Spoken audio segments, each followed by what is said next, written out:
Hello everyone. तो हम आ गए हैं नेक्स्ट वीडियो में जिसमें हम बिहार टीचिंग एग्जाम 4.0 के मैथ्स के कुछ प्रीवियस ईयर के क्वेश्चन और इम्पोर्टेंट क्वेश्चन डिस्कस करें, जिसमें मैंने मिक्स क्वेश्चन को लिया है। हर टाइप के क्वेश्चन को मैंने इसमें इंक्लूड किया है और मैंने ट्राई किया कि उसको मैं बेसिक मेथड और ट्रिक मेथड से उसको एक्सप्लेन करूँ ताकि आप उसको इजी वे में सॉल्व कर सके। तो बिना टाइम वेस्ट किए स्टार्ट करते हैं।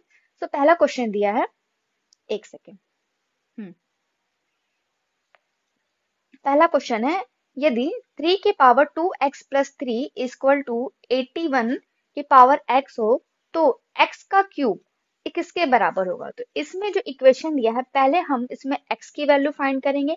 x की वैल्यू फाइंड करने के बाद हम उसका क्यूब करेंगे। तो पहले हम क्वेश्चन लिखते हैं, 3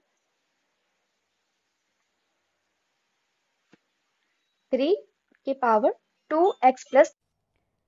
हेलो फ्रेंड्स, अगर आपको बिहारी टीआरई एग्ज़ाम के लिए 6 to 8 साइंस का अगर आप प्रिपरेशन कर रहे हैं और आपको उससे रिलेट किसी बुक्स या नोट्स चाहिए इम्पोर्टेंट, तो मैंने यहाँ पे ये बुक का नोट्स प्रोवाइड करवाया और पीडीएफ कुछ नोट्स के इम्पोर्टेंट, जिसमें पूरे 6 to 8 के साइंस के इम्पोर्टेंट कॉन्सेप्ट वाइज और एमसीक्यू है विथ एक्सप्लेनेशन के साथ।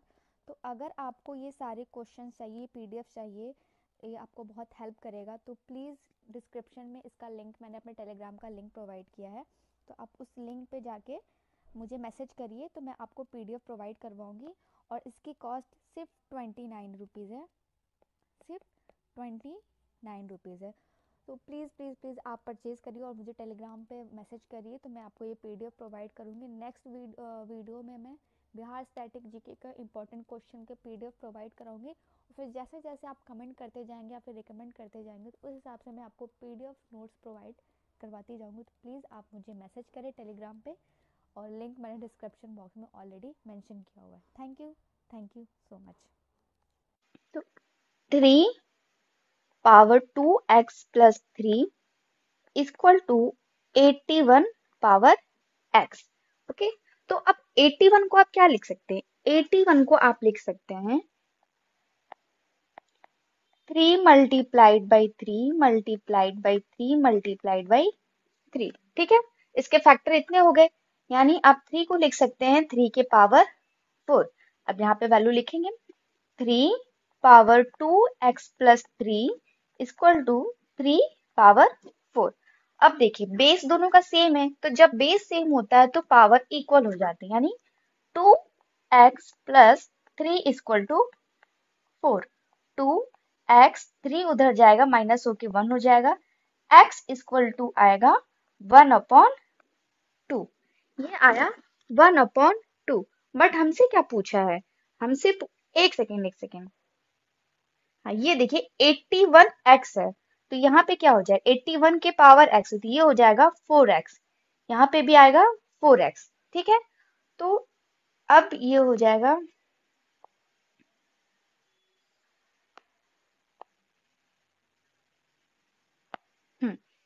तो 2x plus 3 minus 4x equal to 0। तो अब क्या होगा? 2x माइनस 4x, ये माइनस 2x, 3 उधर जाएगा, माइनस 3। तो x की वैल्यू आई 3 अपॉन 2। एक्चुअली मैंने यहाँ पर नोटिस नहीं किया, ये 81 की पावर x है, तो जब 3 का पावर 4 करेंगे तो x मल्टीप्लाई हो जाएगा, तो 3 के पावर 4x हो जाएगा। x की value I 3 upon 2, but question में हमसे क्या पूछा है? x क्यूब की वैल्यू फाइंड करनी है, तो x क्यूब की वैल्यू हो जाएगी हमारी 3 अपॉन 2 का क्यूब, यानी 27 अपॉन 8। तो ये ऑप्शन हमारा करेक्ट है। Okay, next video. Next question है, 0.52 ऊपर बार है प्लस 0.4707 के ऊपर बार है, तो ये किसके बराबर है? ठीक है, तो इसको कैसे सॉल्व करते हैं? जैसे पहला लिखिए, पहला हम लेंगे 0.52, 0.52 बार। इसको क्या कहते हैं? पहले आप नॉर्मली नंबर लिख लिया 52, जितने डिजिट पे बार दिया होता है डिनोमिनेटर में, उतनी बार हम 9 लिखते हैं। अब नेक्स्ट आपका दिया है 0.407, इसमें 07 पे बार दिया है, तो आप क्या करेंगे? पहले पूरा नंबर लिखेंगे, 400 407। अब जिस नंबर पे यानी जिस डिजिट पे बार नहीं दिया उसको उस टोटल नंबर में से माइनस करेंगे और डिनोमिनेटर में जितने डिजिट पे बार दिया है उतनी बार 9 लिखा और जितने डिजिट पे बार नहीं दिया है उतनी बार 0 लिखा। तो 407 माइनस 4 आप माइनस करेंगे तो आपका कितना आ जाएगा? ये आएगा 403 अपॉन 990। ठीक है, जितने पे बार दिया होता है डिनोमिनेटर में उतने बार 9 लिखते हो और जितने पे बार नहीं दिया होता उतनी बार 0 लिखते हैं। और न्यूमरेटर में क्या करते हैं, पूरा नंबर लिखने के बाद जिस नंबर पे बार नहीं दिया होता टोटल नंबर में से उस नंबर को माइनस कर देते हैं। ठीक है, अब इन दोनों को प्लस करेंगे तो आएगा 52 अपॉन 99 है। तो डिनोमिनेटर को सेम करने के लिए ऊपर 10 से मल्टीप्लाई किया और नीचे 10 से मल्टीप्लाई किया तो आया 520 अपॉन 990। अब डिनोमिनेटर दोनों का सेम हो गया तो नीचे भी क्या आएगा, डिनोमिनेटर सेम हो गया तो आएगा 990। दोनों को ऐड करेंगे तो ये 3 2 923 अपॉन 990 यानी option 4 is the correct answer. Next question है, नेक्स्ट क्वेश्चन, यदि ब्रैकेट में 2 power 3x minus 1 plus 10 divided by 7 equal to 6 है तो इसमें क्या करना है, x का मान आपको फाइंड करना है। इसमें आपको x का मान फाइंड करना है। तो ठीक है, तो सबसे पहले क्या करेंगे, इसको सॉल्व करेंगे। लिखा मैंने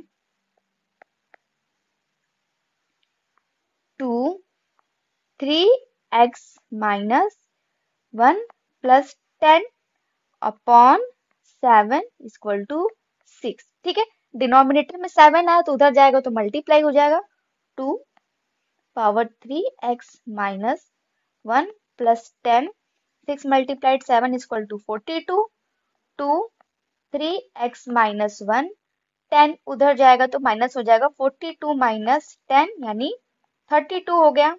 ठीक है, 2 3x माइनस 1 32। ऐसा ही सेम क्वेश्चन हमने फर्स्ट क्वेश्चन में सेम किया था। अब क्या करेंगे, इसका बेस सेम करेंगे यानी 32 का फैक्टर करेंगे। तो 32 का अगर आप फैक्टर करेंगे तो देखिए क्या आएगा, ये होगा 2 multiplied by 2 multiplied by 2 multiplied by 2 यानी 2 2 जा 4 4 2 जा 8 8 3 जा 24 एक सेकेंड 2 2 जा 4 4 2 जा 8 8 2 जा 16 16 2 जा 32 यानी ये क्या आया 2 के पावर 5। ठीक है, तो अब देखिए 2 power 3x minus 1 equal to 2 power 5। दोनों का बेस समान हो गया, बेस इक्वल हो गया तो पावर भी क्या हो जाएगी, इक्वल हो जाएगी। 3x minus 1 equal to 5 3x equal to 6 x equal to 2 यानी x की वैल्यू कितनी आई, x की वैल्यू 2 आई। तो option C is the correct answer. Next question पे आते हैं।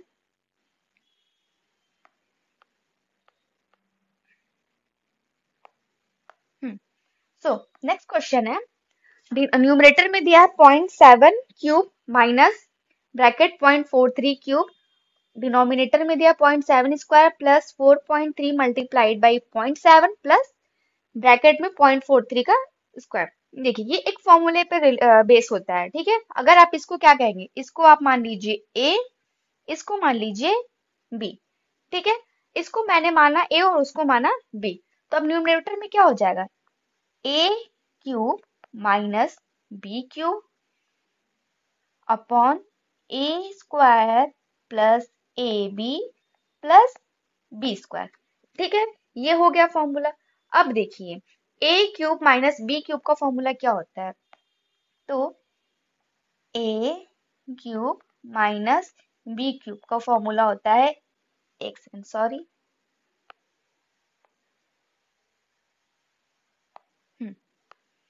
फॉर्मूला होता है a minus b in bracket a square plus b square plus ab। तो न्यूमरेटर में आप a cube minus b cube की जगह क्या रख सकते हैं, इस फॉर्मूले को लिख सकते हैं, तो मैंने वही लिखा। a minus B A square plus B square plus A B upon A square plus A B plus B square. ठीक है, ये दोनों सेम है तो कैंसिल हो गया, तो ऊपर आया a माइनस बी। अब देखिए a की वैल्यू आपने कितनी मानी थी 0.7 और b की वैल्यू मानी थी 0.43। अब देखिए बहुत लोगों को कंफ्यूजन होता है डेसिमल में अगर कोई नंबर दिया तो उसको सब्ट्रैक्ट करने में ऐड करने में। अच्छा देखिए 0.7 से आपको माइनस करना है 0.43, तो 0.7 है तो इधर आप एक जीरो बढ़ा लेंगे, वैल्यू सेम रहेगी। पॉइंट के अगर राइट साइड में आप कुछ भी जीरो वगैरह बढ़ाते हो तो उसकी वैल्यू सेम रहती है। ठीक है, अब ये 0.43 है, अब इसको माइनस कर लीजिए, माइनस करेंगे तो आपका आंसर आएगा 10 माइनस 3 7, 6 माइनस 4, तो ये आ गया आपका 0.27। तो option D is the correct answer. Okay, next question. I hope आपको मेरी वीडियोस पसंद आ रही होंगी और जिस वे में मैं एक्सप्लेन करूँ, वैसे मैंने ट्राई किया कि बहुत सिंपल वे में मैं आपको एक्सप्लेन करूँ ताकि चीजें आपको समझ में आ सके। तो अगर आप मेरे चैनल पे न्यू हो तो please like and subscribe my channel, इसको शेयर करिए जितना से ज्यादा हो सके। और मैंने ऑलरेडी डिस्क्रिप्शन में एक लिंक भी दिया हुआ है, टेलीग्राम का लिंक। काइंडली आप मुझे टेलीग्राम पे मैसेज करिए क्योंकि वो बाय लिंक उस काम नहीं कर रहा, बहुत लोग को प्रॉब्लम हो रही, तो आपको परचेज करना होगा मेरा पीडीएफ, तो मैं आपको टेलीग्राम पे वो प्रोवाइड करवा सकती हूँ और ओनली 29 रुपीज में, तो ज्यादा बहुत कॉस्ट भी नहीं है, तो it will be easy for you to purchase. So please please please kindly share my channel and subscribe. Next question है, next question. On selling 30 chairs, a furniture seller gets a loss equal to selling price of 6 chairs. His loss percentage 3% का question है कि एक furniture विक्रेता को 30 कुर्सियों के बराबर 30 कुर्सियों के बेचने पे 6 कुर्सियों के विक्रय मूल्य के बराबर हानि होती है, तो इसका प्रतिशत हानि है। तो ठीक ऐसे क्वेश्चन में क्या कहता है, जितने कुर्सियां उसने बेची या जितने का उसको लाभ हो रहा है या जितने का उसको हानि हो रहा है, हम उसको एज इट इज उसकी वो वैल्यू मान लेते हैं। जैसे कि 30 कुर्सियों को बेचने पे तो हम मान लेंगे कि बेच रहा है, तो हम मान लेंगे कि उसका सेलिंग प्राइस ही कितना है, उसका सेलिंग प्राइस है 30। मान लेंगे कि उसका सेलिंग प्राइस है 30। ठीक है, अब उसको हानि कितने की हो रही, उसको हानि हो रही है 6 कुर्सियों के बराबर, तो हम मान लेंगे कि उसका लॉस कितना है, उसका लॉस होगा 6। ये मैंने लिखा 6। ठीक है, अब देखिए आपको फाइंड करना है प्रतिशत हानि। जब आपको सेलिंग प्राइस पता है, लॉस पता, तो आप कॉस्ट प्राइस निकालेंगे। तो कॉस्ट प्राइस क्या होता है, सेलिंग प्राइस में जब आप लॉस को ऐड कर दोगे तो वो आपका आ जाएगा कॉस्ट प्राइस, यानी 30 प्लस 6 36, ये आपका आ गया कॉस्ट प्राइस। अब आपको प्रतिशत में हानि निकालनी, परसेंटेज लॉस निकालना है। तो देखिए लॉस हो रहा है 6 का, जब भी लॉस होता है या प्रॉफिट होता है उसको हमेशा हम कैलकुलेट कॉस्ट प्राइस के बेसिस पे करते हैं। तो 6 का हमें हुआ लॉस कितने पे, 36 पे, और इसको परसेंट में चेंज करना है तो आप 100 से मल्टीप्लाई कर देंगे, तो 6 6 36, ये आया 100 अपॉन 6, 2 से डिवाइड करेंगे 50 अपॉन 3, इतना आया। अब 50 अपॉन 3 को अगर आप फिर परसेंट में चेंज करेंगे तो आपका आएगा आई थिंक, हाँ हाँ, तो 50 अपॉन 3, हाँ सही किया मैंने, कोई मिस्टेक नहीं है। तो फिर हाँ इसको डिवाइड करेंगे तो आएगा आपका 3 1 जा 3, फिर 6 टाइम पे जाएगा तो आएगा 60:2 अपॉन 3%, ये आएगा आपका फाइनल आंसर। ठीक है, अब आते हैं नेक्स्ट क्वेश्चन पे। क्वेश्चन है, a number is increase by 20% and then decrease by 20%, ultimately the number will be. ठीक है, तो अगर कोई नंबर है उसको पहले 20% इंक्रीज किया गया फिर उसको 20% डिक्रीज किया गया, तो आपको वो नंबर फाइंड करना है। अगर किसी क्वेश्चन में वो नंबर सेम है, अगर किसी सेम नंबर से उसको इंक्रीज किया जाए और सेम नंबर से इसको डिक्रीज किया जाए, तो हमेशा याद रखिए उसमें हमेशा क्या होता है, तो 20% मान लीजिए इंक्रीज करेगा और then decrease by 20, number is increase by 20% and then decrease by 20%, तो उसमें टोटल उस नंबर में अल्टीमेटली चेंज कितना आया है, वो नंबर कितना होगा। ठीक है, तो अब देखिए, एक तो इसका ट्रिक होता है कि अगर वो एक्स वैल्यू ही सेम है, क्या है वो, एक्स वैल्यू सेम है, मतलब एक्स परसेंट ही बढ़ाएगा और एक्स परसेंट ही घटाएगा, तो ये होता है कि एक्स स्क्वायर अपॉन 100। ये क्वेश्चन थोड़ा इनकम्प्लीट रह गया, मैंने लिखा नहीं है। चेंज पूछा था लास्ट में कि चेंज कितना है, तो ये आपका चेंज आएगा। और ऐसे क्वेश्चन में हमेशा लॉस होता है। ठीक है, तो पहले मान लेते वो नंबर 100 था, बेसिक मेथड से ये होगा 100 था, उसको इंक्रीज किया गया 20% तो 120 हुआ, फिर उसको 20% डिक्रीज किया गया, यानी 120 का अगर 20% डिक्रीज किया गया मतलब 80%। ठीक है, तो ये कितना आया 100। एक सेकेंड।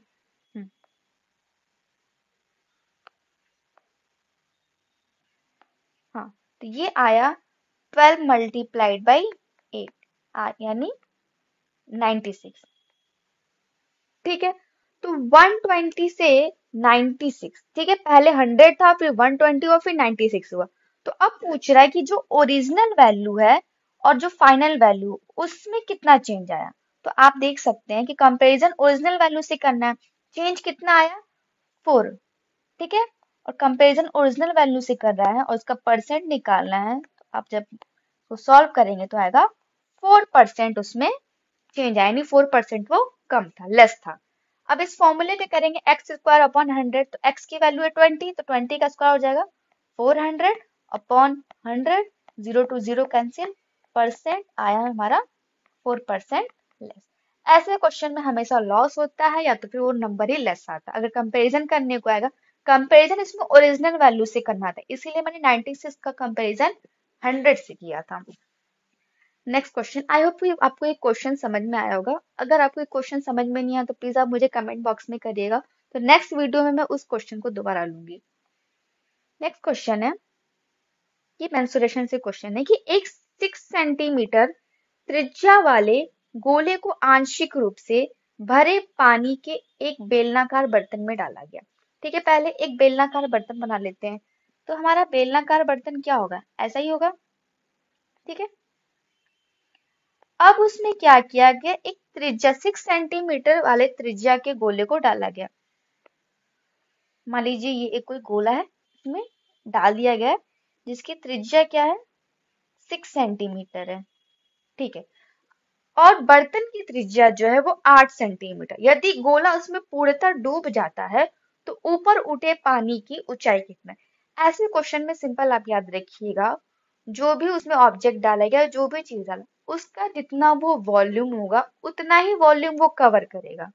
अब उसको किसी भी बर्तन में डालें, अब जैसे वो गोला डाला गया तो उस अपने वॉल्यूम के बराबर ही उसने उसमें स्पेस कवर किया होगा, यानी उस बेलनाकार बर्तन का वॉल्यूम और उस गोले का वॉल्यूम हम बराबर करेंगे, बराबर रखें। तो बेलनाकार बर्तन का वॉल्यूम कितना होगा, आयतन कितना होगा 4/3 पाई आर क्यूब इक्वल टू, गोले का कितना हो जाएगा, नहीं सॉरी, ये तो 4/3 पाई आर क्यूब ये गोले का है। बेलनाकार बर्तन का होगा पाई आर स्क्वायर एच, क्योंकि वो गोला जब बेलनाकार बर्तन के अंदर डाला गया है, मान लीजिए ये डाला गया, तो उसने अपने आयतन के बराबर ही तो उसमें स्पेस कवर किया होगा, जितना उसका आयतन रहा होगा उतना ही उसमें डूबा होगा। तो उसमें जो ऊपर उठे पानी है वो बेलनाकार बर्तन के आयतन और उस बर्तन में डूबे हुए गोले के आयतन के दोनों के बराबर होगा। तो अब इसमें सॉल्व करके हमें हाइट पता करनी है, तो हमें हाइट इसमें मालूम चल जाएगा।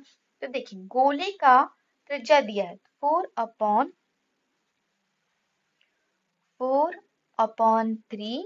पाई 6 cube equal to pi R, इसका दिया है 8 का स्क्वायर मल्टीप्लाइड बाई एच, तो पाई से पाई कैंसिल हो गया। ठीक है, 4/3, 6 का क्यूब हो जाएगा 216 और 8 का स्क्वायर हो जाएगा 64। ये आया हाइट। ठीक है, अब इसको सॉल्व करेंगे। 4/3 216, ये अपॉन में आ जाएगा। पहले ये क्या करते हैं कि 216 को 3 से डिवाइड करते हैं, तो 3 7 जा 21, ये आ जाएगा।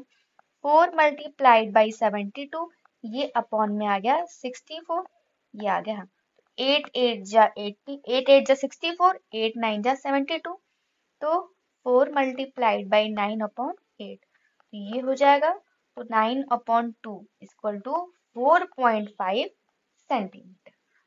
Option C is the correct answer. ठीक है, आई होप आपको एक क्वेश्चन समझ में आएगा। मैंने बहुत बेसिक मेथड में समझाने की कोशिश की है। नेक्स्ट टाइम आप मुझे बोलिएगा तो मैं और इसको इजी वे में आपको समझाऊंगी। तो चलते हैं नेक्स्ट क्वेश्चन पे। Fourth proportion to 12, 8 and 6 is same as the third proportion to k and 6. What is the value of k? 12, 18 और 6 का चतुर्थ अनुपात k और 6 के तृतीय अनुपात के बराबर है, तो k का मान ज्ञात करना है। देखिए, अगर दो संख्या दी है, उसका मीन प्रोपोर्शन हमें फाइंड करना है। मान लीजिए a और b दिया हुआ है और उसका मीन प्रोपोर्शन फाइंड करना है, तो ये फॉर्मूला अप्लाई करते हैं, अंडर रूट ए बी। और अगर a b और थर्ड प्रोपोर्शन फाइंड करना है, तो उसका फॉर्मूला होता है b स्क्वायर अपॉन a।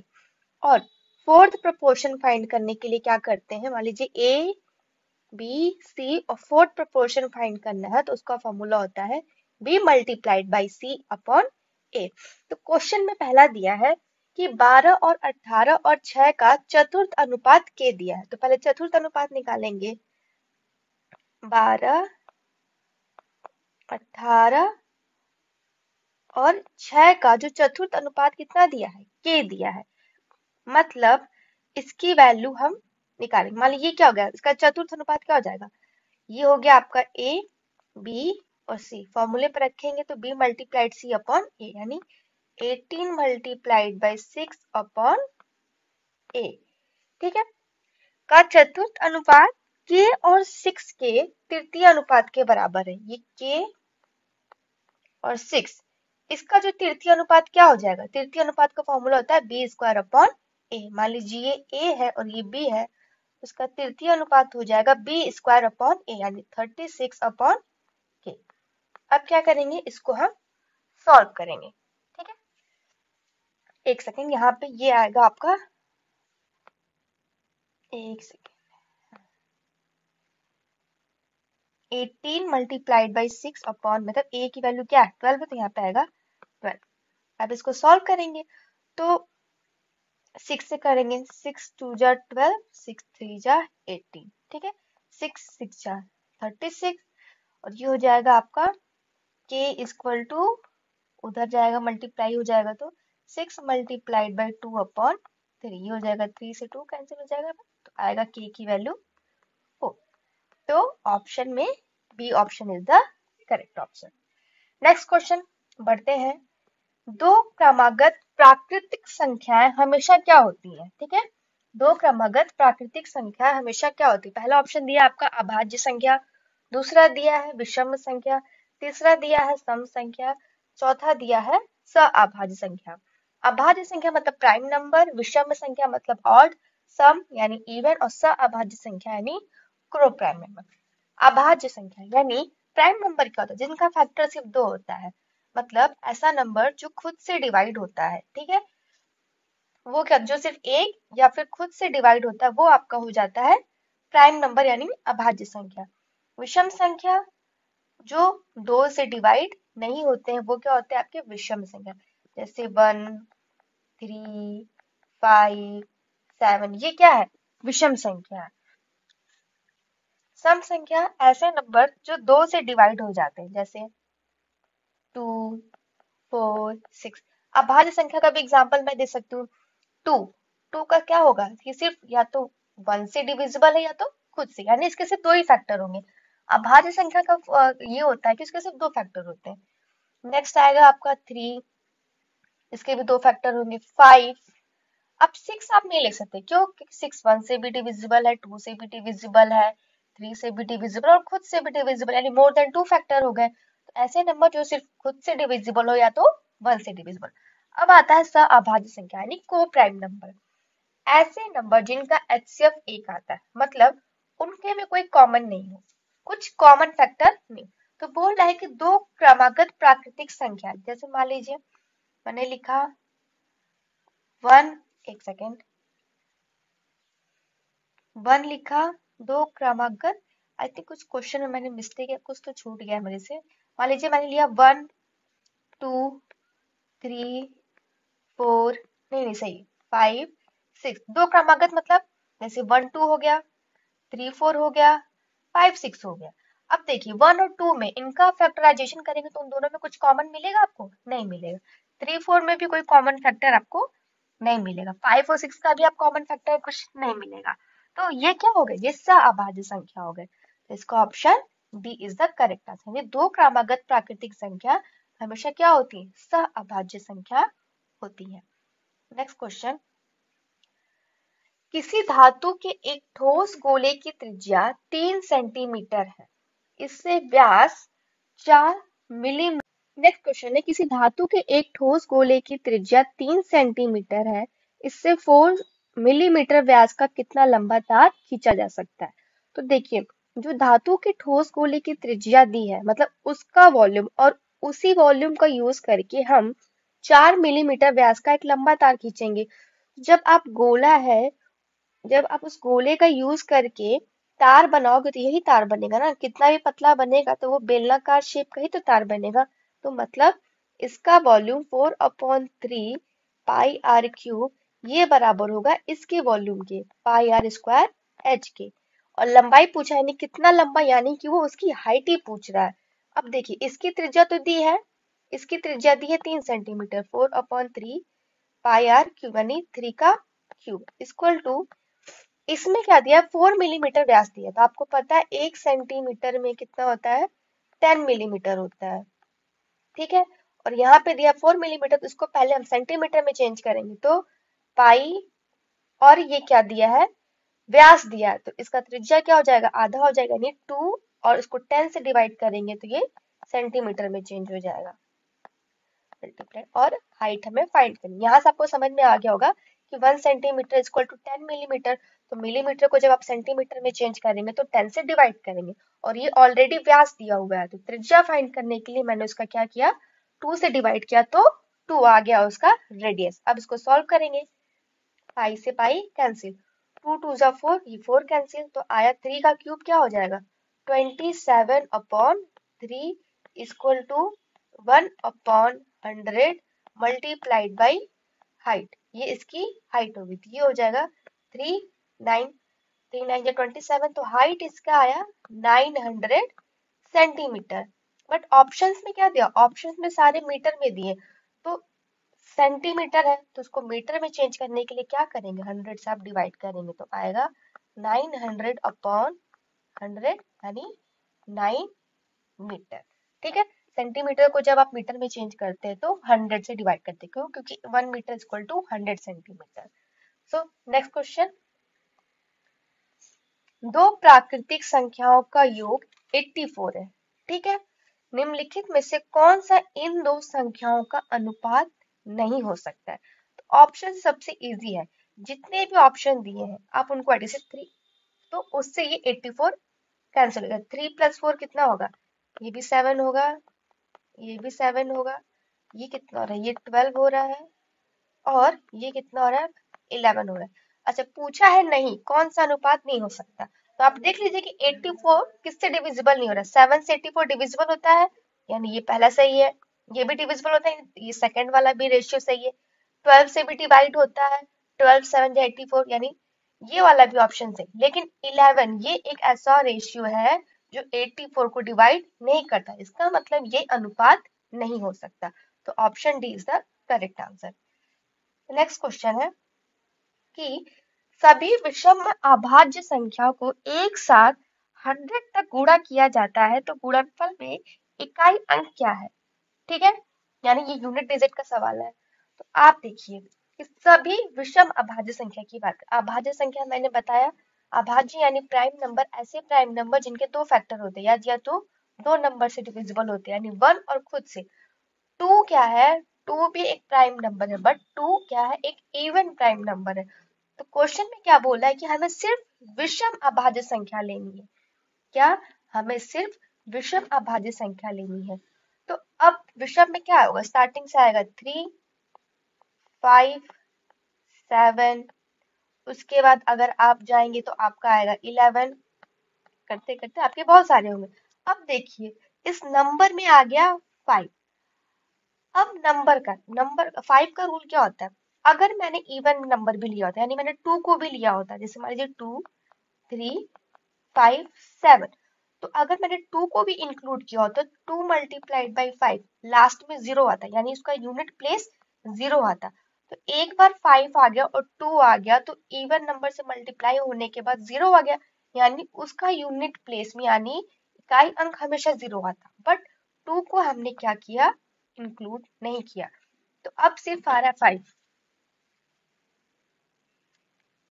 तो यूनिट प्लेस उसका क्या आता, 0 आता अगर 2 और 5 का मल्टीप्लाई करेंगे। तो क्वेश्चन में क्या आ रहा है, 2 तो आ नहीं रहा है, 5 आ रहा है, तो 5 का यूनिट प्लेस हमेशा 5 आता है, क्योंकि 5 में आप किसी भी नंबर से मल्टीप्लाई करो उसका यूनिट पे जो आएगा वो हमेशा 5 ही आएगा, यानी ये आपका करेक्ट होगा। नेक्स्ट क्वेश्चन, 4 की power 71 plus 4 power 72 plus 4 power 73 plus 4 power 74 is divisible by which of the following. ठीक है, तो ये दिया है, इसको सॉल्व करना है। अब देखिए 4 टू द पावर 71, ये 4 टू द पावर 71 कॉमन ले लेंगे क्योंकि सबके में होगा, जो सबसे लोवेस्ट पावर होगा उसको हम कॉमन ले लेंगे, क्यों, क्योंकि वो सबके में आएगा। तो कॉमन लिया 4 पावर 71 तो आया 1 प्लस 4 पावर 2, सॉरी 4 पावर 1, ठीक है, 4 पावर 1, क्योंकि यहाँ पे 72 इसमें से 71, यहाँ पे 72 और 72 में से 71 कॉमन हो गया तो 1 आया, 4 पावर 1 1। नाउ 73 में से 71 गया तो 4 पावर 2 प्लस 4 पावर 3। अब इसको सॉल्व करेंगे, 4 टू द पावर 71 ब्रैकेट में 1 प्लस 4 प्लस 16 प्लस 64।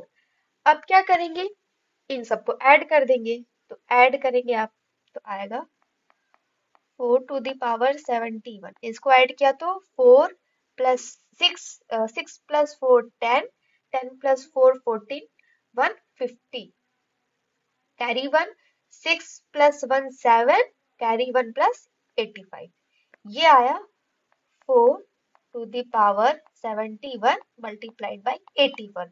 अब आप ऑप्शन में से चेक कर लीजिए कि क्या 85 किसी से डिविजिबल है, तो हाँ 85 किससे डिविजिबल है, 71 से।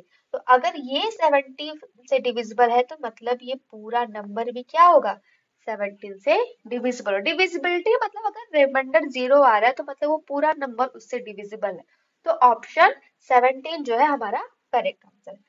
नेक्स्ट क्वेश्चन है, find the ratio between the fourth proportional of 12, 16, 6 and the third proportional of 4 and 6। तो 12, 6, 6 के चतुर्थ अनुपात और 4 और 6 के तृतीय अनुपात के मध्य अनुपात ज्ञात करना है। तो ऑलरेडी मैंने आपको पहले एक प्रीवियस क्वेश्चन में बताया था कि फोर्थ प्रोपोर्शनल दिया होता है तो कैसे फाइंड करते हैं, और थर्ड प्रोपोर्शनल दिया होता है तो कैसे फाइंड करने होते हैं।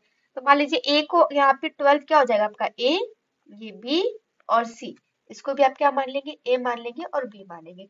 जब फोर्थ प्रोपोर्शनल फाइंड करना होता है तो उसका फॉर्मूला क्या होता है, B multiplied by C upon A, और थर्ड प्रोपोर्शनल के लिए क्या होता है, तो बी स्क्वायर अपॉन ए, ठीक है। तो बी मल्टीप्लाइड सी मतलब 16 मल्टीप्लाइड बाई 6 अपॉन 12, इसको सॉल्व करेंगे तो 4 3 जा 12, 4 4 जा 16, 3 2 जा 6, तो ये आया हमारा 8।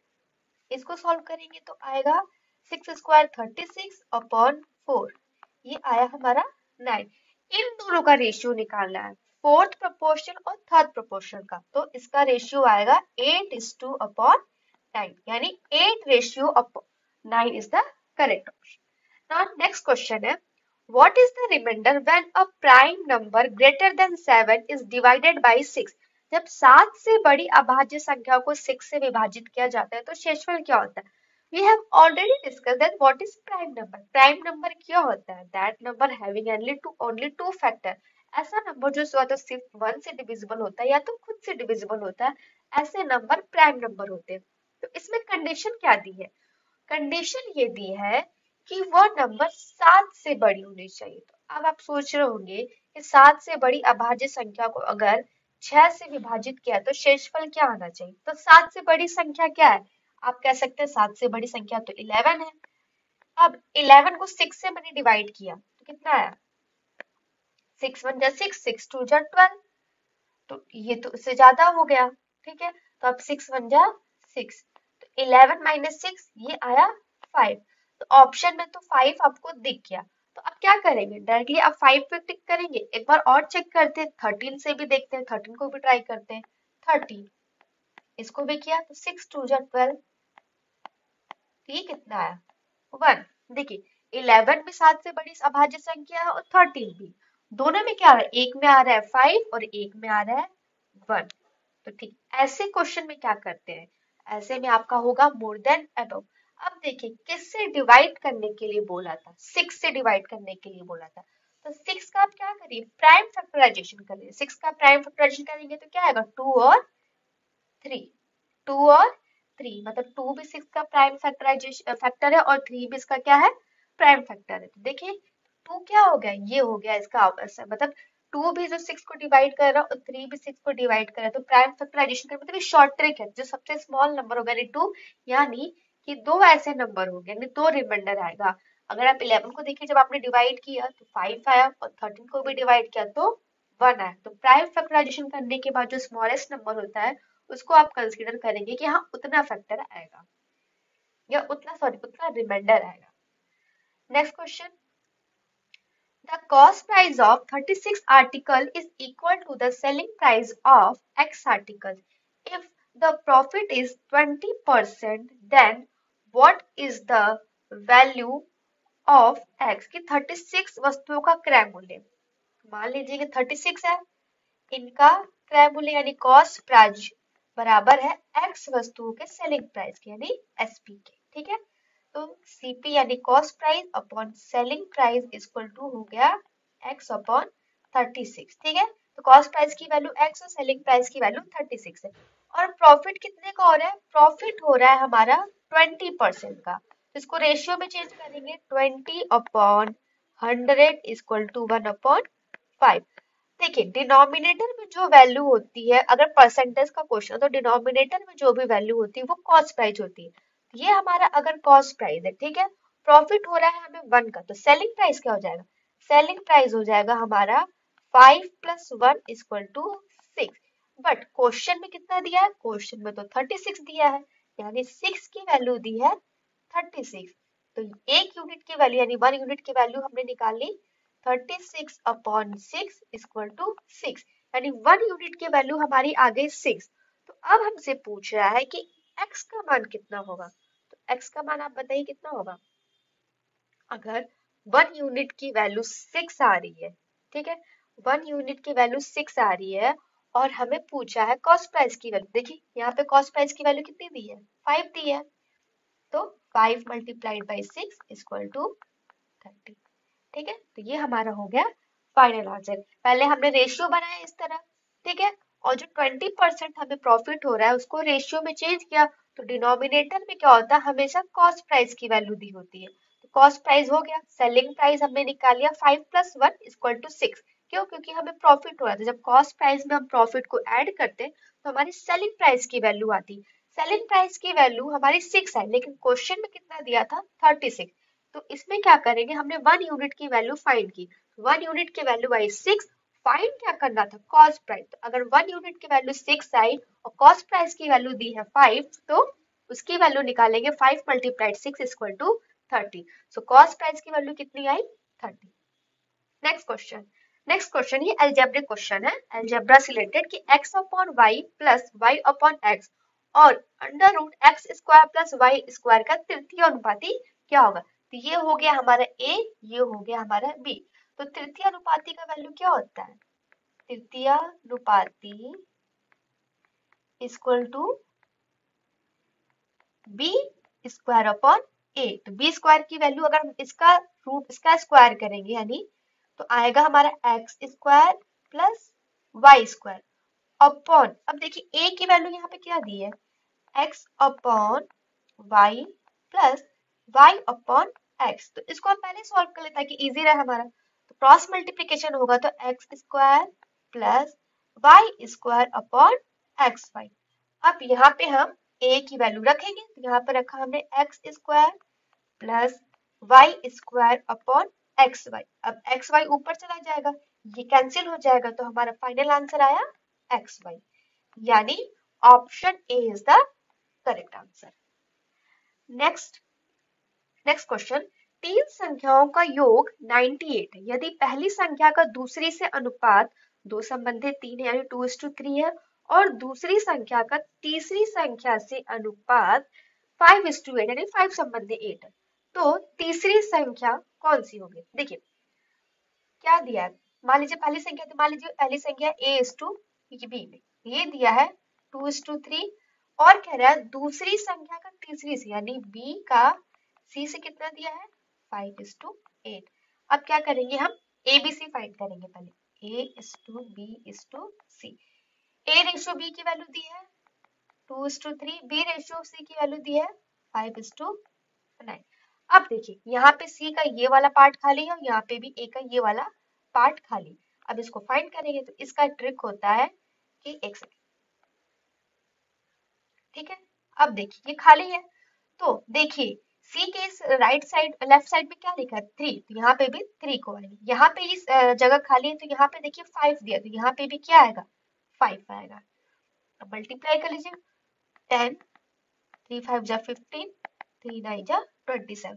जो स्पेस खाली होता है, जो जगह खाली होता है, उसके बगल में जो संख्या दी होती है उसको हम रिपीट करके लिख देते हैं। ये आया हमारा रेशियो 10:15:27। अब क्या करेंगे, एक सेकेंड, यहाँ पे दिया था 5:8,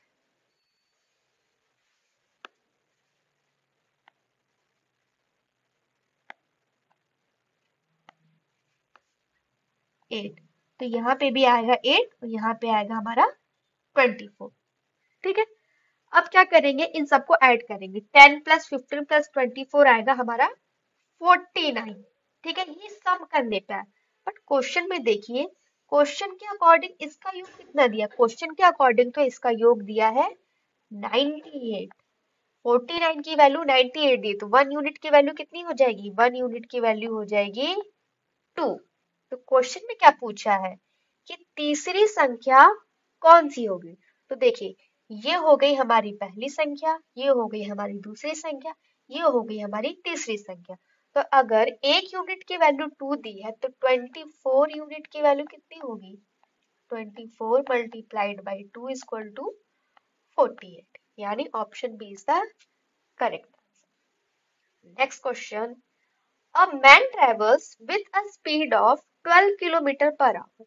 If he takes 12-minute rest after every 1 kilometer, then how much time will he take in covering the distance of 36 kilometer? एक आदमी 12 किलोमीटर प्रति घंटे की गति से यात्रा करता है। यदि वह प्रत्येक 1 किलोमीटर के बाद 12 मिनट का विश्राम लेता है तो 36 किलोमीटर की दूरी तय करने में उसे कितना समय लगेगा, ठीक है। आप देखिए उसकी स्पीड कितनी दी है, स्पीड दी है 12 किलोमीटर पर आवर, ठीक है। डिस्टेंस कितना दिया है 36 किलोमीटर। हम मान लेते हैं कि वो बिना रुके, जब वो गति करता है या ट्रैवल करता है तो रास्ते में कहीं नहीं रुकता। तो अगर वो बिना रुके ट्रैवल करता है तो कितना उसको समय लगेगा। तो आपको मालूम है कि समय यानी टाइम बराबर होता है डिस्टेंस अपॉन स्पीड। डिस्टेंस हमारा 36 है, स्पीड हमारा 12 है, यानी उसको कितना टाइम लगा 3 आवर का। 3 आवर का टाइम उसको क्यों लगा, अगर वो बिना रुके चलता है। लेकिन क्वेश्चन में क्या दिया है कि वो 1 किलोमीटर के बाद 15 मिनट रुकता है, ठीक है। मान लीजिए वो यहाँ से स्टार्ट किया चलना, ठीक है। जब वो 1 किलोमीटर रुका तो फिर 12 मिनट रेस्ट किया, फिर 1 किलोमीटर चला, फिर 12 मिनट रेस्ट किया। इस तरह करते करते उसे 36 किलोमीटर का डिस्टेंस तो तय करना है। लेकिन वो रुकेगा कितनी बार? वो रुकेगा 35 बार। अब आप सोच रहे होंगे 35 बार क्यों रुकना?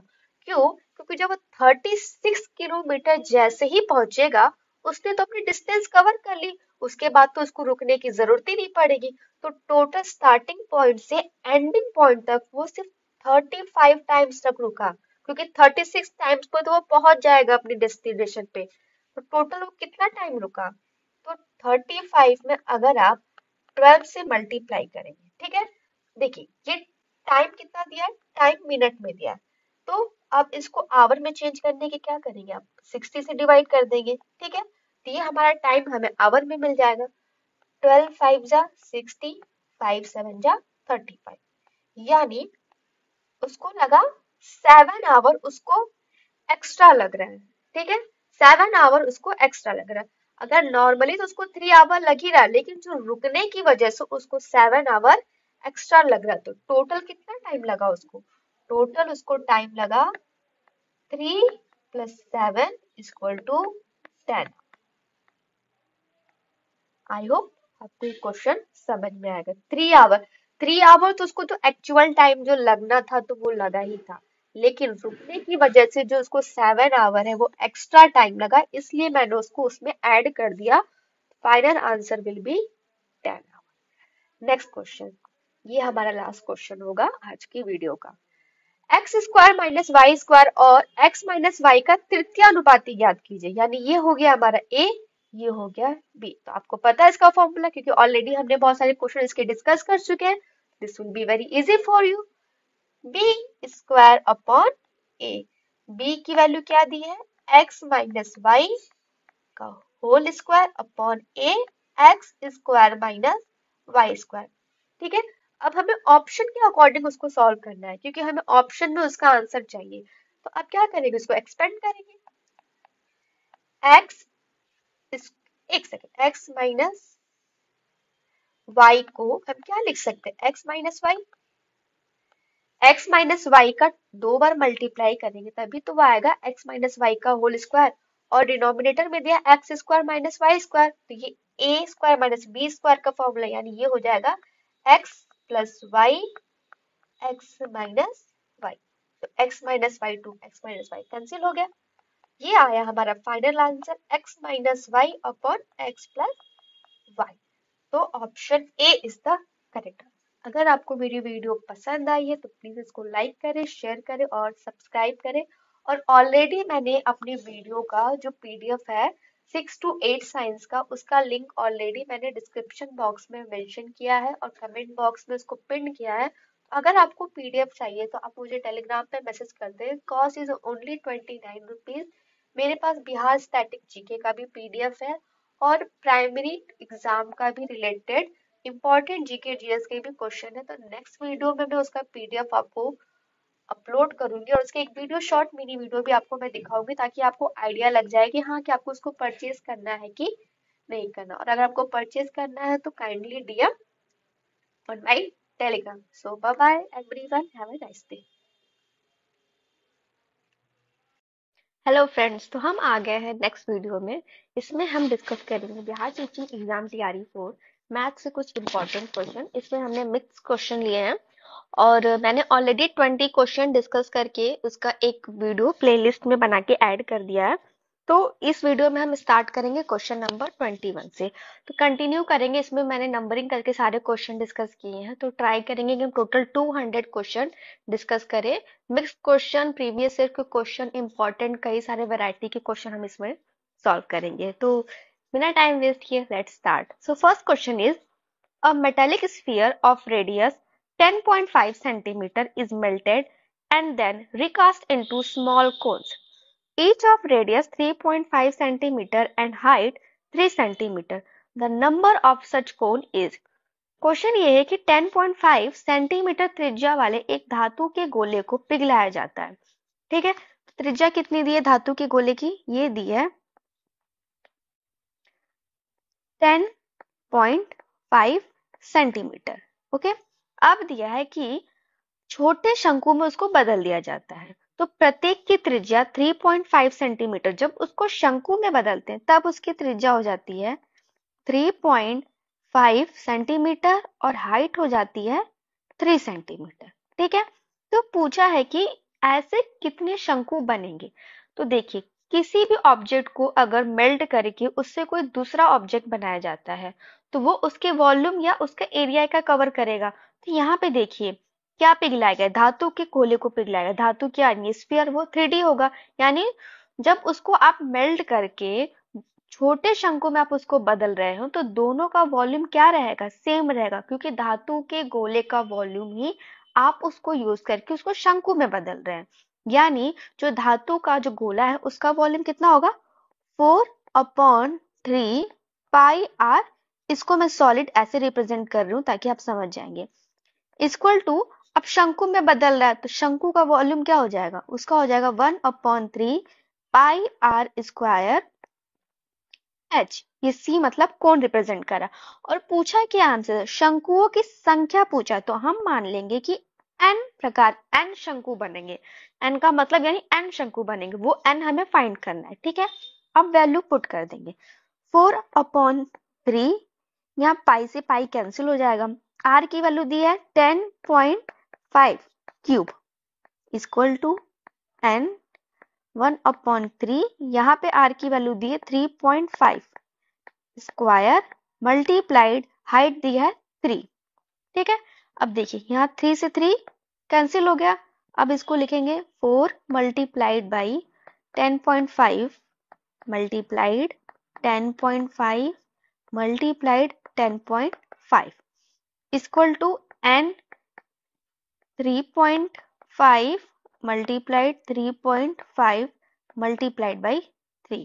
ठीक है, अब ट्रांसफर में आ जाएगा ये, तो 4 multiplied 10.5 multiplied 10.5 multiplied 10.5 upon 3.5 multiplied 3.5 multiplied 3। ठीक है, अब आप इसको कैंसिल करिए, ये पॉइंट से पॉइंट कैंसिल, ये पॉइंट से पॉइंट कैंसिल। ठीक है, अब देखिए अब क्या करेंगे, अभी आपने इसका पॉइंट हटा दिया, अब इसको सॉल्व करते हैं।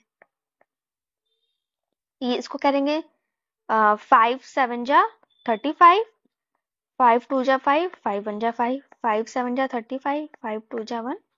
ये हो गया आपका। ठीक है, ये 7 से 3 बार में हो जाएगा, तो ऊपर आएगा आपका 4 multiplied by 3 multiplied by 21 multiplied by 10.5 upon 3। ठीक है, 3 से 3 कैंसिल हो गया। 4 मल्टीप्लाइड बाई 21 मल्टीप्लाइड बाई 10.5। ठीक है, अब यहाँ से ये पॉइंट अगर आप हटाएंगे तो नीचे भी क्या आएगा आपका 10 आएगा। तो ये आएगा 2 2 जा 4, 2 5 जा 10 मल्टीप्लाइड बाई 10। इसको सॉल्व करेंगे तो आएगा अब 42 मल्टीप्लाइड बाई, एक सेकेंड, 42 मल्टीप्लाइड बाई 20। एक सेकेंड, आई थिंक हमने कहीं मिस्टेक की है। हाँ, 5 7 जा 35, ये 21 में गया, 5 7 जा 35। ठीक, एक 7 हमारा नीचे रह गया, तो ये आया हमारा 7। ये 7 हमने इसको भूल गए थे हम, ये अपॉन में 7 में रहेगा। ठीक है, तो 7 3 जा 21, तो आया हमारा 3 2 जा 6, 3 4 जा 12। तो 126 कोण हमारे बनेंगे। ठीक है, आई होप आपको ये क्वेश्चन समझ में आएगा। दोनों का वॉल्यूम इक्वल रख के वैल्यू पुट करके आप उसको सॉल्व करेंगे तो उसका आंसर आ जाएगा। नेक्स्ट क्वेश्चन है, अ hollow sphere of internal and external diameters 4 centimeter and 8 centimeter respectively is melted into a cone of base diameter 8 centimeter. The height of the cone is, लिखा है कि एक स्फीयर है जिसका आंतरिक और बाहरी व्यास 4 सेंटीमीटर और 8 सेंटीमीटर। देखिए वो क्या है, खोखला है। ठीक है, मान लीजिए खोखला हुआ तो ऊपर वाला पार्ट ऐसे होगा, ये हुआ और ये हुआ। मैं कलर चेंज कर लेती हूँ ताकि आपको इजी पड़े। ठीक है, क्या बोल रहा है, व्यास दिया है, पहला व्यास दिया है आंतरिक व्यास 4 सेंटीमीटर और बाहरी व्यास दिया है 8 सेंटीमीटर। ठीक है, तो ये तो व्यास दिया है, यानी इसको डायमीटर से रिप्रेजेंट करेंगे। तो रेडियस क्या हो जाएगा, इसको 2 से डिवाइड किया तो ये आ गया 2 सेंटीमीटर, इसका रेडियस आ जाएगा 4 सेंटीमीटर। ठीक है, क्योंकि डायमीटर का हाफ क्या होता है, रेडियस होता है। ठीक है, तो अब हमारा आंतरिक क्या होगा, ये हो गया हमारा, ये हो गया हमारा 2 सेंटीमीटर, और ये बाहरी दिया तो ये हो गया हमारा 4 सेंटीमीटर। यहां तक आपको समझ में आ गया होगा। अब आगे बोल रहा है कि इनको पिघलाकर 8 सेंटीमीटर व्यास वाले एक शंकु में बदल दिया जाता है। अब जो शंकु बन रहा है, ठीक है, मान लीजिए ये हमारा शंकु बन रहा है, ये बना हमारा शंकु। ठीक है, तो क्या कह रहा है, जब इसको शंकु में पिघलाकर बनाया जा रहा है तो उसका 8 सेंटीमीटर व्यास, यानी इसका व्यास दिया है 8 सेंटीमीटर, इसका रेडियस कितना हो जाएगा 4 सेंटीमीटर। ठीक है, तो ये हो जाएगा हमारा 4 सेंटीमीटर, यानी ये हो जाएगा हमारा यहां तक, ये हो गया हमारा 4 सेंटीमीटर। ठीक है, तो शंकु की हाइट यानी ऊंचाई, हमसे ये हाइट पूछ रहा है। अब देखो यहाँ पे ये जो हमारा पार्ट है, इसका हम वॉल्यूम निकालेंगे। वॉल्यूम क्या होगा, 4/3 पाई। ठीक है, ये हो गया। अब देखिए जो बाहर वाला त्रिज्या दिया है, यानी इसको कैपिटल आर मान लेंगे, ये आप होगा, इसको मान लेंगे कैपिटल आर, इसको मान लेंगे स्मॉल, इसका क्यूब माइनस आंतरिक यानी इसका क्यूब। ठीक है, ये इक्वल हो जाएगा किसके, ये इक्वल हो जाएगा जो शंकु दिया है उसके वॉल्यूम के बराबर, यानी 1/3 पाई आर स्क्वायर एच, ये इसके बराबर हो जाएगा। ठीक है, क्योंकि इसके ही वॉल्यूम को पिघलाकर हमने ये शंकु को बनाया है, तो इसके वॉल्यूम के बराबर हो जाएगा। अब वैल्यू पुट कर देंगे, 4/3 पाई, कैपिटल आर की वैल्यू 4 है तो 4 cube minus 2 cube equal to 1/3 pi, इसकी रेडियस कितना है 4 centimetre, 4 square multiplied by h, height हमें फाइंड करनी है। तो पाई से पाई कैंसिल, 3 से 3 कैंसिल, 4, 4 का क्यूब कितना होता है 64, माइनस 2 का क्यूब 8 इक्वल टू 4 का स्क्वायर मल्टीप्लाइड बाई एच। अब देखिए यहां से 4 से 4 कैंसिल हो गया, अब 64 minus 8 equal to 4 multiplied by h. 64 में से आप 8 को माइनस करेंगे तो आएगा आपका 56 equal to 4 multiplied by h. Height find करनी है तो हाइट इक्वल टू 56 को 4 से आप डिवाइड करेंगे तो आएगा हमारा 14 सेंटीमीटर। तो ऑप्शन में देखा हमारा 14 सेंटीमीटर है। ठीक है, जब भी कभी आंतरिक और बाहरी व्यास दिया हो तो उसको आप पहले रेडियस में कन्वर्ट करिए। रेडियस में कैसे कन्वर्ट करेंगे, उसको 2 से डिवाइड करके। तो यहाँ पे मैंने ऑलरेडी उसका रेडियस फाइंड कर लिया। ठीक है, अब इसका वॉल्यूम फाइंड करेंगे। तो वॉल्यूम कैसे फाइंड करते हैं, जो बाहरी दिया है उसमें से आंतरिक त्रिज्या को माइनस कर देंगे और इक्वल कर देंगे उस ऑब्जेक्ट मतलब जो हमने बनाया है उसके वॉल्यूम के बराबर। तो हमने बनाया था शंकु, तो शंकु का जो वॉल्यूम यानी कोन का जो वॉल्यूम होता है 1/3 पाई आर स्क्वायर एस। तो दोनों का वॉल्यूम हमने इक्वल कर दिया, इक्वल करके इसमें सॉल्व करेंगे और हाइट पूछी थी उसने तो उसमें हमने हाइट उसका निकाल दिया। आई होप आपको ये क्वेश्चन समझ में आया होगा। अब चलते हैं नेक्स्ट क्वेश्चन पे।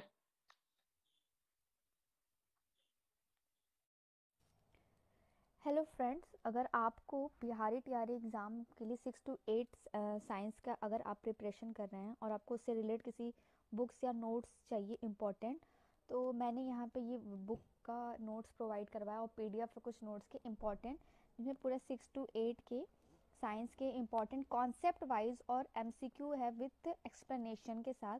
तो अगर आपको ये सारे क्वेश्चन चाहिए, पीडीएफ चाहिए, ये आपको बहुत हेल्प करेगा, तो प्लीज़ डिस्क्रिप्शन में इसका लिंक, मैंने अपने टेलीग्राम का लिंक प्रोवाइड किया है, तो आप उस लिंक पे जाके मुझे मैसेज करिए तो मैं आपको पीडीएफ प्रोवाइड करवाऊँगी। और इसकी कॉस्ट सिर्फ 29 रुपीज़ है, सिर्फ 29 रुपीज़ है। तो प्लीज़ प्लीज़ प्लीज़ आप परचेज़ करिए और मुझे टेलीग्राम पे मैसेज करिए तो मैं आपको ये पीडीएफ प्रोवाइड करूँगी। नेक्स्ट वीडियो में मैं बिहार स्टैटिक जीके का इंपॉर्टेंट क्वेश्चन के पीडीएफ प्रोवाइड कराऊंगी। और फिर जैसे जैसे आप कमेंट करते जाएंगे या फिर रिकमेंड करते जाएंगे तो उस हिसाब से मैं आपको पीडीएफ नोट्स प्रोवाइड करवाती जाऊंगी। तो प्लीज़ आप मुझे मैसेज करें टेलीग्राम पे और लिंक मैंने डिस्क्रिप्शन बॉक्स में ऑलरेडी मेंशन किया हुआ है। Thank you so much. So next question. If the price of 2/3 part of a pizza is 300, then what will be the price of 3/5 part of the pizza? यदि किसी pizza के 2/3 भाग का मूल्य 300 रुपए है तो पिज्जा के 3/5 भाग का मूल्य क्या होगा? तो क्वेश्चन में क्या दिया है कि 2/3 भाग का वैल्यू कितना दिया है? तो ये दिया है 300, ठीक है। तो अब हम क्या करेंगे, इसके एक भाग का हम वैल्यू निकाल लेंगे। तो क्या हो जाएगा, एक भाग की वैल्यू हो जाएगी, तो ये उधर क्रॉस मल्टीप्लीकेशन होगा, 300 मल्टीप्लाइड बाई 3/2। अब इसको सॉल्व करेंगे। जब आप इसको सॉल्व करेंगे तो आपको वैल्यू मिलेगी एक पार्ट की। मान लीजिए मैंने इसको लिखा, ये आया 900/2, ये आया एक भाग का। और पूछा क्या है हमसे क्वेश्चन में कि 3/5 भाग का मूल्य क्या होगा। तो अगर एक का आया है 900/2, तो 3/5 का क्या होगा? तो 3/5 से आप क्या करेंगे, मल्टीप्लाई कर देंगे। 900/2 मल्टीप्लाइड बाई 3/5। अब इसको सॉल्व करेंगे तो ये आएगा 5 1 जा 5, 5 8 जा, एक सेकेंड मिस्टेक हो गया, नहीं सही था, ठीक है। 5 1 जा 5, 4 हुआ तो ये आएगा 180 इक्वल टू 180 मल्टीप्लाइड बाई 3/2। तो ये कैंसिल होगा 90 टाइम्स में, यानी 90 मल्टीप्लाइड बाई 3, ठीक है। तो कितनी वैल्यू आई इसकी, 270। तो ऑप्शन ए क्या है, option A is the correct answer, ठीक है। जितने की वैल्यू दी थी उसको लिख के मैंने एक यूनिट यानी उसका एक पार्ट का वैल्यू निकाल लिया, कितना है 900/2, और 3/5 का पूछा था तो उससे मल्टीप्लाई करके मैंने इसका आंसर फाइंड कर लिया। Now moving on, next question. The area of rhombus is 480 centimetre square and the length of its shorter diagonal is 20 centimetre. मतलब एक डायगोनल की वैल्यू दी है 20 सेंटीमीटर। पूछा क्या है, the length of its longer diagonal, यानी सेकेंड डायगोनल की वैल्यू पूछी है, ठीक है। तो एक चतुर्भुज का क्षेत्रफल है 480 सेंटीमीटर स्क्वायर और उसके छोटे विकर्ण की लंबाई दी है 20 सेंटीमीटर, तो इसके लंबे विकर्ण की लंबाई कितनी होगी? तो देखिए इसका फॉर्मूला होता है समचतुर्भुज यानी रोम्बस का एरिया का फॉर्मूला होता है area equal to 1/2 short diagonal multiplied by long diagonal. अब इसमें एरिया की वैल्यू गिवन है, एरिया कितना दिया है, तो एरिया दिया है हमारा 480 सेंटीमीटर, 1/2, ठीक है। एक डायगोनल की वैल्यू कितनी दी है, तो 20। दूसरा डायगोनल की वैल्यू हमें फाइंड करनी है, तो अब इसको सॉल्व करेंगे, 2 से ये कैंसिल हो जाएगा तो आएगा 10। सो D2 इक्वल टू आया 480/10, 0 to 0 कैंसिल। तो लंबे विकर्ण की लंबाई कितनी है, तो लंबे विकर्ण की लंबाई आई 48 सेंटीमीटर। तो ये फॉर्मूला बहुत इंपॉर्टेंट है, इस फॉर्मूले के बेस पे बहुत सारे क्वेश्चन बस पूछा गया। तो मेंसुरेशन में बहुत सारे क्वेश्चन क्या होते हैं, सिर्फ फॉर्मूला बेस होते हैं। तो अगर आपको फॉर्मूला लर्न है तो आप बहुत सारे क्वेश्चन इजीली सॉल्व कर सकते हैं। नाउ आगे बढ़ते हैं, नेक्स्ट क्वेश्चन है, the area of square field is 6025 metre square. A man cycles along its boundary at the speed of 18 km/h. In how much time will he return to the shot in a point? क्या है कि एक वर्गाकार मैदान है, ठीक है। तो एक वर्गाकार मैदान हम ड्रॉ कर लेते हैं, मान लेते हैं ये हमारा एक वर्गाकार मैदान है।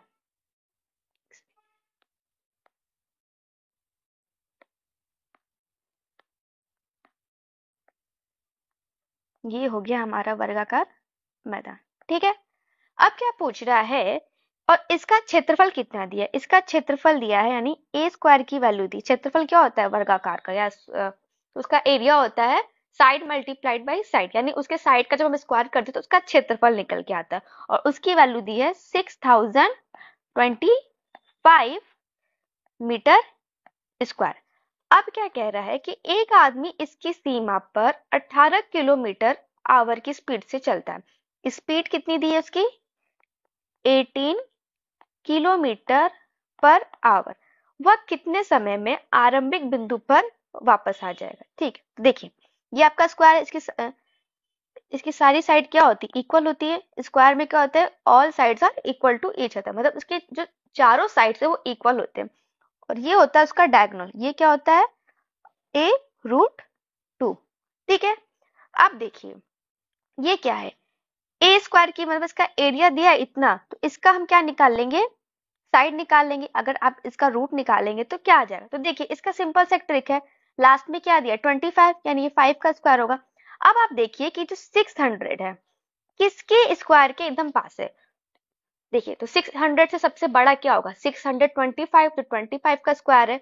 और 600 से छोटा क्या होगा? 24, यानी 576 जो उसका स्क्वायर है। तो उन दोनों स्क्वायर के बीच में ये नंबर आ रहा है, तो उसमें हमेशा क्या करते हैं? छोटे वाले नंबर को लेते हैं। जैसे कि ये 24 के स्क्वायर और 25 के स्क्वायर के बीच में आता है, तो इसमें क्या करते हैं? छोटी वाली वैल्यू को लिखते हैं। ये ट्रिक है। ये शॉर्ट टाइम में आप क्या कर सकते हैं? किसी भी वैल्यू का स्क्वायर रूट निकाल सकते हैं। तो ए की वैल्यू क्या, यानी हमारे साइड की वैल्यू क्या आ गई?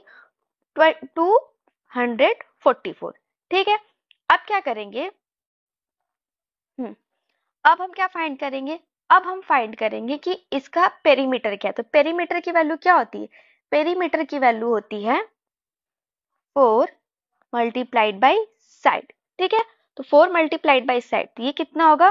4 मल्टीप्लाइड बाई 245। तो इसको जब आप मल्टीप्लाई करेंगे तो आएगा 4 5 जा 20, 8, हाँ 980 मीटर। ठीक है, ये इसका, क्योंकि अगर कोई भी चलना स्टार्ट करेगा, मान लीजिए वो इस पॉइंट से चलना स्टार्ट करेगा, तो इसकी बाउंड्री को कवर करेगा, तो ऐसे ऐसे करता वो कवर करेगा। ये बाउंड्री क्या है? ये बाउंड्री इस स्क्वायर की पेरीमीटर है। पेरीमीटर क्या होता है? कि उस बाउंड्री को पेरीमीटर कहते हैं जिसको वो कवर करेगा। तो अगर हमने इसका पेरीमीटर फाइंड कर लिया 980 मीटर, अब बोल रहा है कि 18 किलोमीटर पर आवर की गति से वो चला, उसकी स्पीड इतनी है। तो हमसे क्या पूछा है? टाइम पूछा है। तो ये जो 980 मीटर है, ये हमारा डिस्टेंस निकल के आया है, क्योंकि ऑब्वियस सी बात है, ये जो पेरीमीटर है, ये बाउंड्री है, इतना ही डिस्टेंस वो कवर करेगा। तो ये हमारा डिस्टेंस निकल के आ गया 980 मीटर। स्पीड ऑलरेडी दिया है 18 किलोमीटर पर आवर। अब आप देखिए डिस्टेंस हमारा मीटर में है, और ऑप्शंस में भी देखें तो हमारा जो टाइम आ रहा है वो मिनट और सेकंड में आ रहा है। तो मतलब इसको हम क्या करेंगे? मीटर पर सेकंड में चेंज करेंगे। तो जब भी किलोमीटर पर आवर से हमें जाना हो मीटर पर सेकंड में, तो हमेशा क्या करते हैं? 5/18 से मल्टीप्लाई करते हैं। तो इसमें अगर हम 5/18 से मल्टीप्लाई करेंगे तो आएगा हमारा टाइम 5 सेकेंड। ठीक है, तो ये हमारा टाइम आ गया, सॉरी स्पीड आ गया सेकंड में। अब टाइम का वैल्यू होता है time equal to distance upon speed. Distance कितना है? 980/80, और स्पीड हमने कितना निकाला है? 5। ये 5 सेकेंड में है। ठीक है, तो अब इसको क्या करेंगे? आप मिनट में चेंज करेंगे, सॉरी 1 सेकेंड। मीटर पर सेकेंड में आया है और हमें टाइम फाइंड करना है मिनट में। हाँ, तो ये सेकेंड में आया है, तो मीटर पर सेकेंड में आया, तो इसको मिनट में चेंज करने के लिए हम क्या करेंगे? नहीं नहीं, सही है, सही है, सॉरी सॉरी सॉरी, ये 980 हमारा सही आया है। अब इसको मैंने 5 से डिवाइड किया। ठीक है, इसको जब हमने 5 से डिवाइड किया तो हमारा आया 5 1 जा 5। ठीक है, 5 1 जा 5, 5 9 जा 45, 5 6 जा 30, तो 190 सेकेंड आया। अब आप ऑप्शन में देख रहे हैं, तो ऑप्शन में क्या दिया? मिनट में दिया और सेकंड में दिया, यानी 196 को हम पहले क्या करेंगे? मिनट में चेंज करेंगे। तो मिनट में चेंज करने के लिए हम उसको 60 से डिवाइड करेंगे। ठीक है, क्योंकि देखिए 1 मिनट में कितना होता है? 1 मिनट में होता है 60 सेकेंड। ठीक है, 60 सेकेंड होता है। तो जब आप 1 second, 1 minute equal to 60 second. तो सेकेंड को जब आप मिनट में चेंज करते हैं तो हमेशा क्या करते हैं? उसको 60 से डिवाइड करते हैं, यानी 1 सेकेंड की वैल्यू क्या होगी अगर मिनट में आप निकालेंगे? तो 1/60 मिनट। इसीलिए हम भी हमेशा टाइम अगर सेकेंड में दिया, उसको मिनट में चेंज करना, तो हमेशा 60 से उसको डिवाइड करते हैं। तो अब आप जब इसको डिवाइड करेंगे तो आपका आंसर आएगा 3 मिनट 60 सेकेंड। तो ये हो गया आपका फाइनल आंसर। यहाँ पे थोड़ी सी मेरे से मिस्टेक हो गई तो प्लीज उसको इग्नोर करिएगा। अब चलते हैं नेक्स्ट क्वेश्चन पे। नेक्स्ट क्वेश्चन है फाइंड द वैल्यू ऑफ, एक इक्वेशन दिया है आपको, उसका क्या करना है, वैल्यू फाइंड करना है। ठीक है, तो इसको सॉल्व करते हैं। पहला देखा न्यूमरेटर और डिनोमिनेटर में कुछ लिखा हुआ, उसको हम सॉल्व करेंगे। लिखते हैं 14n + 4 + 7 power n + 3 multiplied by 2 power n + 3 upon denominator में है 13 multiplied by 14 power n + 14 to the power n। ठीक है, अब इसको सॉल्व करते हैं। तो आपको पता होगा कि एक्सपोनेंट में एक फॉर्मूला होता है, जैसे कि अलजेब्रिक एक्सपोनेंट में बहुत सारे फॉर्मूले होते हैं। जैसे कि मान लीजिए मैंने लिखा a मल्टीप्लाइड बाई b की पावर n। ठीक है, तो इसका होता है मतलब कि a to the power n multiplied by b to the power n। जो पावर होता है वो डिस्ट्रीब्यूट हो जाता है इक्वली। ठीक है, तो आप यहाँ पे आप देखिए ये जो है 7 to the power n + 3 multiplied by 2 to the power n + 3। Power क्या है, दोनों का सेम है, पावर दोनों का सेम है। तो अगर इस फॉर्मूले को अप्लाई करें तो ये क्या हो जाएगा, 7 मल्टीप्लाइड बाई 2 n + 3। ठीक है, बेस अगर डिफरेंट है और पावर सेम है तो बेस का मल्टीप्लाई हो जाता है और पावर क्या होता है, वो सेम हो जाती है। तो यहाँ पे वैल्यू क्या आ जाएगी इसकी, यहाँ पे वैल्यू आएगी 14 टू द पावर n + 3। ठीक है, अब सेम यहाँ पे वही करते हैं, इसको सॉल्व कर लिया हमने। तो इसको लिख सकते हैं 14 to the power n + 4 plus 14 to the power n + 3 upon 13 multiplied 14 to the power n plus 14 to the power n। ठीक है, अब आप देखिए डिनोमिनेटर में आपको कुछ कॉमन दिख रहा होगा, क्या, 14 to the power n denominator में हमें कॉमन दिख रहा है, तो हम क्या करेंगे, उसको बाहर ले लेंगे। और न्यूमरेटर में भी हमें 14 to the power n common दिख रहा है, जैसे कि ये देखिए मैं बताती हूँ आपको, 14 to the power n + 4, 14 to the power n + 3। इसको आप लिख सकते हैं 14 की power n multiplied by 14 to the power 4। ठीक है, और इसको लिख सकते हैं 14 to the power n multiplied by 14 to the power 3। हो गया, क्योंकि यही फॉर्मूला हमने अप्लाई किया, एग्जैक्ट इसी फॉर्मूले पे हम सारा क्वेश्चन सॉल्व कर रहे हैं। अब इसको आगे बढ़ते हैं, तो लिखते हैं ऊपर 14 to the power n multiplied by 14 to the power 4 plus 14 to the power n multiplied by 14 to the power 3 upon, अब नीचे क्या करेंगे, 14 to the power n common ले लिया, ये वाला पार्ट कॉमन ले लिया 14 टू द पावर n, तो ब्रैकेट में कितना है 13 + 1 इतना है। अब आगे सॉल्व करते हैं, ऊपर से भी कॉमन लेंगे 14 to the power n common लिया तो आया ब्रैकेट में 14 to the power 4 sorry 14 to the power 4 plus 14 to the power 3। नीचे आता है हमारा 14 to the power n multiplied by 14। ठीक है, अब इसको, अब देखिए 14 टू द पावर n ये क्या हो जाएगा, ये कैंसिल हो जाएगा, ये कैंसिल हो गया। अब यहाँ पे आगे सॉल्व करते हैं, तो आया 14 to the power 4 plus 14 to the power 3 upon, एक सेकेंड मेरे से कोई मिस्टेक हो गई है आई थिंक।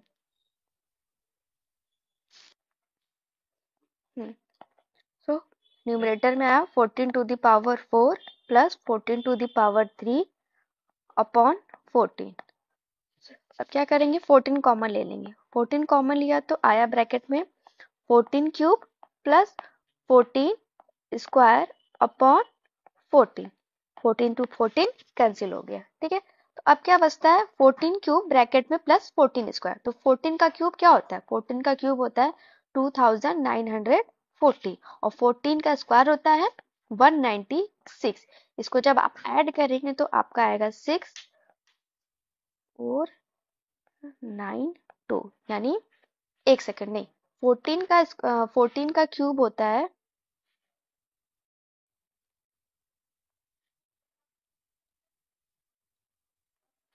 14 का क्यूब होता है 2744। तब आप इसको ऐड करेंगे तो ये आपका फाइनल आंसर आएगा। ठीक, तो अब बढ़ते हैं नेक्स्ट क्वेश्चन की तरफ। क्वेश्चन नंबर है 27। If the numerator of a fraction is increased by 12% and its denominator is reduced by 8%, it gives a new fraction 16/17. What is the original fraction? The original fraction, यदि किसी भिन्न के अंश में 12% की वृद्धि की जाती है और उसके हर में 8% की कमी की जाती है तो इससे एक नया भिन्न प्राप्त होता है जो है 16/17। तो मूल भिन्न क्या है? ठीक है, बहुत इजी क्वेश्चन है। मान लेते हैं कि वो पहला रेशियो क्या था, पहले भिन्न था x/y, ये पहले था। ठीक है, तो अब क्या होता है किसी के अंश में यानी उसमें उसका 12% वृद्धि की जाती, तो 12% वृद्धि का मतलब 112%, और हर में क्या की जाती, 8% की कमी, यानी वो क्या हो जाएगा 92%। तो ये चेंजेस करने के बाद कितना भिन्न प्राप्त होता है 16/17। ठीक है, वृद्धि की जा रही है 12% की और कमी की जा रही है 8% की।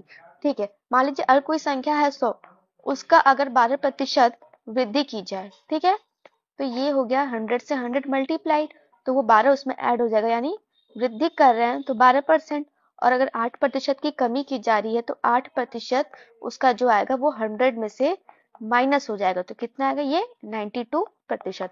अगर लाभ हो रहा है या वृद्धि हो रही है तो उसको ऐड कर देते हैं, और अगर हानि हो रही है या कमी हो रही है तो उसको माइनस कर देते हैं।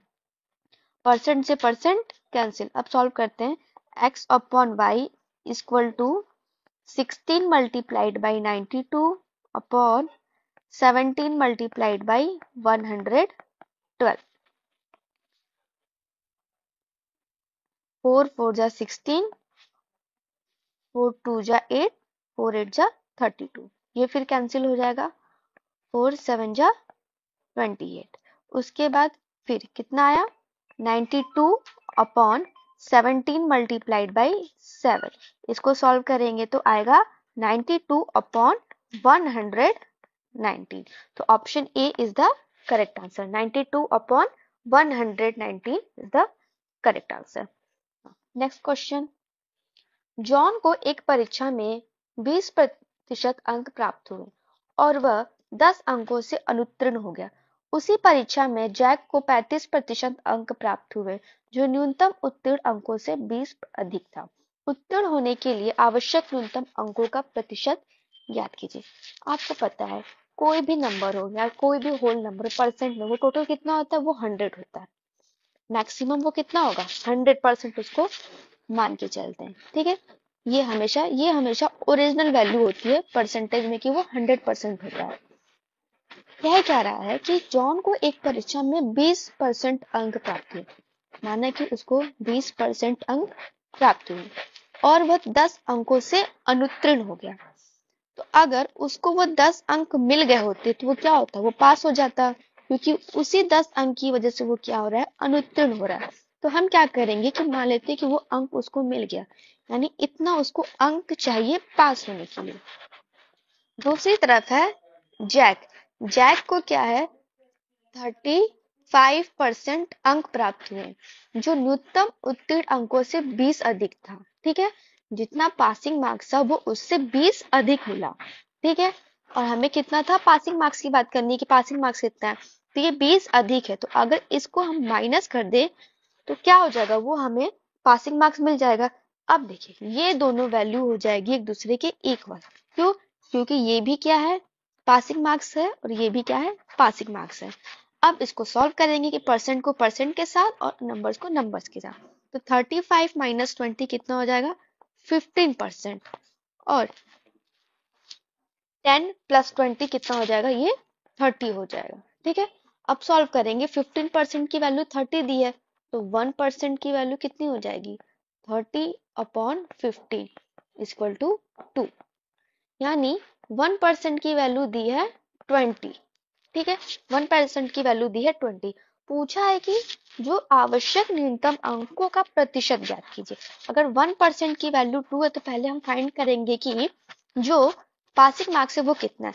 या तो आप इसको सॉल्व करिए या तो इसको सॉल्व करिए, दोनों से सेम वैल्यू आएगी। मान लेते हैं कि इसको सॉल्व करते हैं, ठीक है। अगर 1% की वैल्यू 2 है तो 20% की वैल्यू कितनी हो जाएगी, 20% की वैल्यू हो जाएगी 2 मल्टीप्लाइड बाई 20 इक्वल टू 40।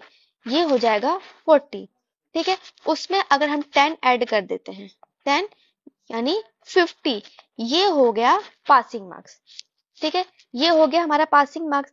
अब देखिए, ये तो पासिंग मार्क्स हो गया, हमें टोटल कितना पता करना है कि टोटल मार्क्स कितने थे। तो 1% की वैल्यू 2 है और टोटल कितना होता है, वो 100 होता है। यानी टोटल जो मार्क्स है वो हो गया हमारा 200। ये जो है हमारा टोटल मार्क्स है, जिसमें से 50 क्या है, पासिंग मार्क्स है। तो पूछ रहा है कि जो पासिंग मार्क्स है टोटल नंबर का कितना परसेंट है, तो 50 अपॉन 200। जिससे कंपैरिजन करना होता है उसको डिनोमिनेटर में लिखते हैं, और परसेंट फाइंड करना तो परसेंट फाइंड करने के लिए 100 से मल्टीप्लाई किया, सॉल्व किया तो आया 50 अपॉन 2 इक्वल टू 25%। तो option B is the correct answer. Next question is, now next question. ये क्वेश्चन जो है टाइम एंड वर्क से है। क्या क्वेश्चन दिया है, पाइप ए और बी एक भरे हुए टैंक को क्रमशः 16 घंटे और 24 घंटे में खाली कर सकते हैं। देखिए क्या है, एक पाइप है ए और एक पाइप है बी, ठीक है। ये खाली करने का काम करते हैं, तो माइनस हम कर देंगे, माइनस रिप्रेजेंट कर रहा है कि ये खाली करने का काम करते हैं। और सी अकेला क्या है, उस टैंक को भरने का काम करता है, तो इस पे हम प्लस लगा देते हैं, ठीक है। क्या कह रहे हैं, ए को कितना टाइम लगता है खाली करने में, तो 16 घंटे, बी को 24 घंटे और सी को भरने में कितना टाइम लगता है, तो 4, ठीक है। अब क्या करेंगे, 16, 24 और 4 का हम क्या करेंगे, एलसीएम लेंगे। तो एलसीएम लेंगे तो आएगा 48, एलसीएम लिया तो आया 48, ठीक है। अब 48 आ गया, अब क्या करेंगे, ए और बी सी को 48 से, यानी ये जो 48 आया है ये हमारा आया है टोटल वर्क, ठीक है। और टाइम ऑलरेडी दिया है, तो टोटल वर्क को जब आप टाइम से डिवाइड करोगे तो उनकी एफिशिएंसी यानी क्षमता निकल के आएगी कि उनके कार्य करने की क्षमता कितनी है।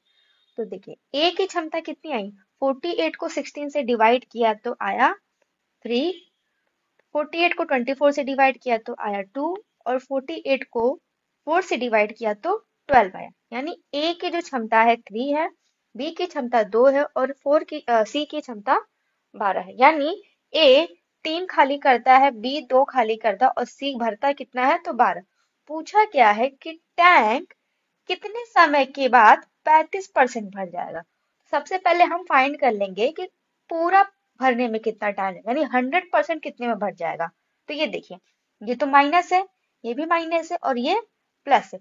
टोटल वर्क ये दिया है, ठीक है। अब हम टाइम निकालेंगे, तो टाइम क्या होता है, टोटल वर्क अपॉन उनकी एफिशिएंसी। तो एफिशिएंसी को ऐड करेंगे, तो ये देखिए ये दोनों माइनस में, तो ये हो जाएगा, ये -5 हो जाएगा और ये 12, ठीक है। ये प्लस में है तो कितना आया, 12 में से 5 माइनस किया तो आया ये हमारा 7, ठीक है।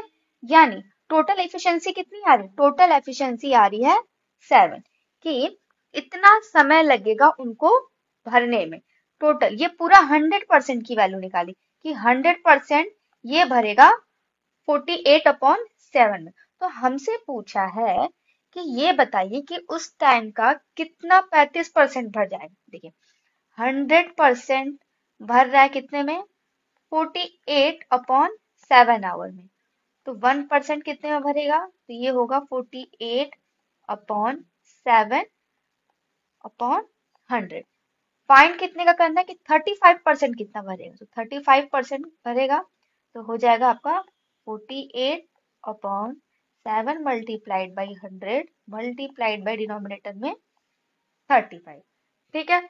अब क्या करेंगे, ये देखिए 7 से कट जाएगा, कैंसिल हो जाएगा, तो ये आएगा 5 में, परसेंट से परसेंट कैंसिल हो गया, आया 48 मल्टीप्लाइड बाई 100, ये हो जाएगा 20, यानी 48/20। इसको फिर 2 से डिवाइड करेंगे तो ये हो जाएगा आपका, ऊपर आएगा 2 2 जा 4, 2 4 जा 8, नीचे आया 10, ये आया आपका 2.4। ठीक है, 2.4। अब देखते हैं ऑप्शंस में कैसे दिया है। ऑप्शंस में तो ऐसे दिया है, तो इसको आप ऐसे भी कर सकते हैं डायरेक्टली, उसको पॉइंट डेसिमल में चेंज ना करके। जैसे हमारे को क्या, 2 1 जा 2, 2 2 जा 4, ये आया 5, यानी 12/5। जब आप इसको चेंज करेंगे तो ये आएगा आपका 2:2/5। पॉइंट में भी करेंगे तो आपका ये ऑप्शन भी करेक्ट है और ये भी, ये रेशियो में। लेकिन ऑप्शन में क्या दिया, रेशियो में दिया है, तो रेशियो में आपने चेंज किया, यानी option C is the correct answer. Next question है, ये मेंसुरेशन से है कि in trapezium ABCD, AB parallel to DC and M and N are the midpoints of sides AD and BC respectively. If AB is equal to 12 centimeter, MN is equal to 14 centimeter, then the value of CD। समलंब चतुर्भुज है, ठीक है। सबसे पहले हम समलंब चतुर्भुज draw करेंगे कि वो होता है कैसा।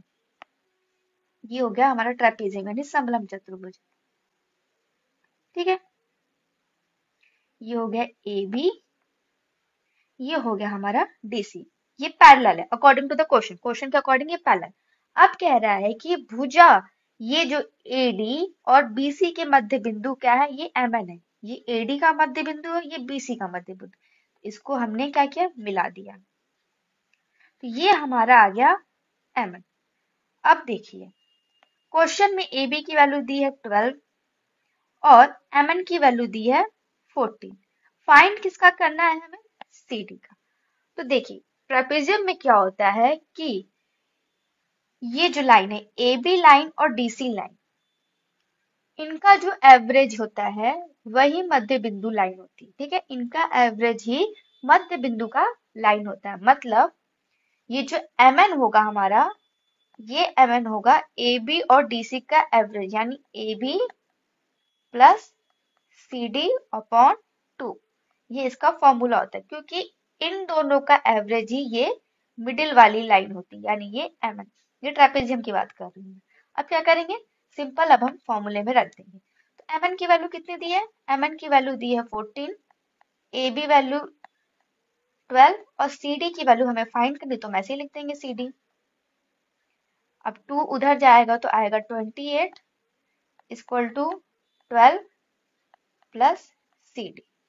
अब CD को इसमें माइनस कर देंगे, तो 28 माइनस 12 आएगा हमारा 16 सेंटीमीटर, यानी option is the correct answer. Next question की ओर चलते हैं। नेक्स्ट क्वेश्चन दिया है, the length of a diagonal of rhombus is 80% of its other diagonal, then the area of rhombus is x time the square of the larger diagonal is. ठीक है, यहाँ पर रोम्बस की बात हो रही है। तो क्या कह रहा है कि length of diagonal of rhombus वो कितना दिया है, 80%। तो देखिए पहले 80% है तो उसको हम रेशियो में चेंज करते हैं। रेशियो में चेंज करने से क्या होता है, क्वेश्चन हमारे लिए इजी हो जाता है।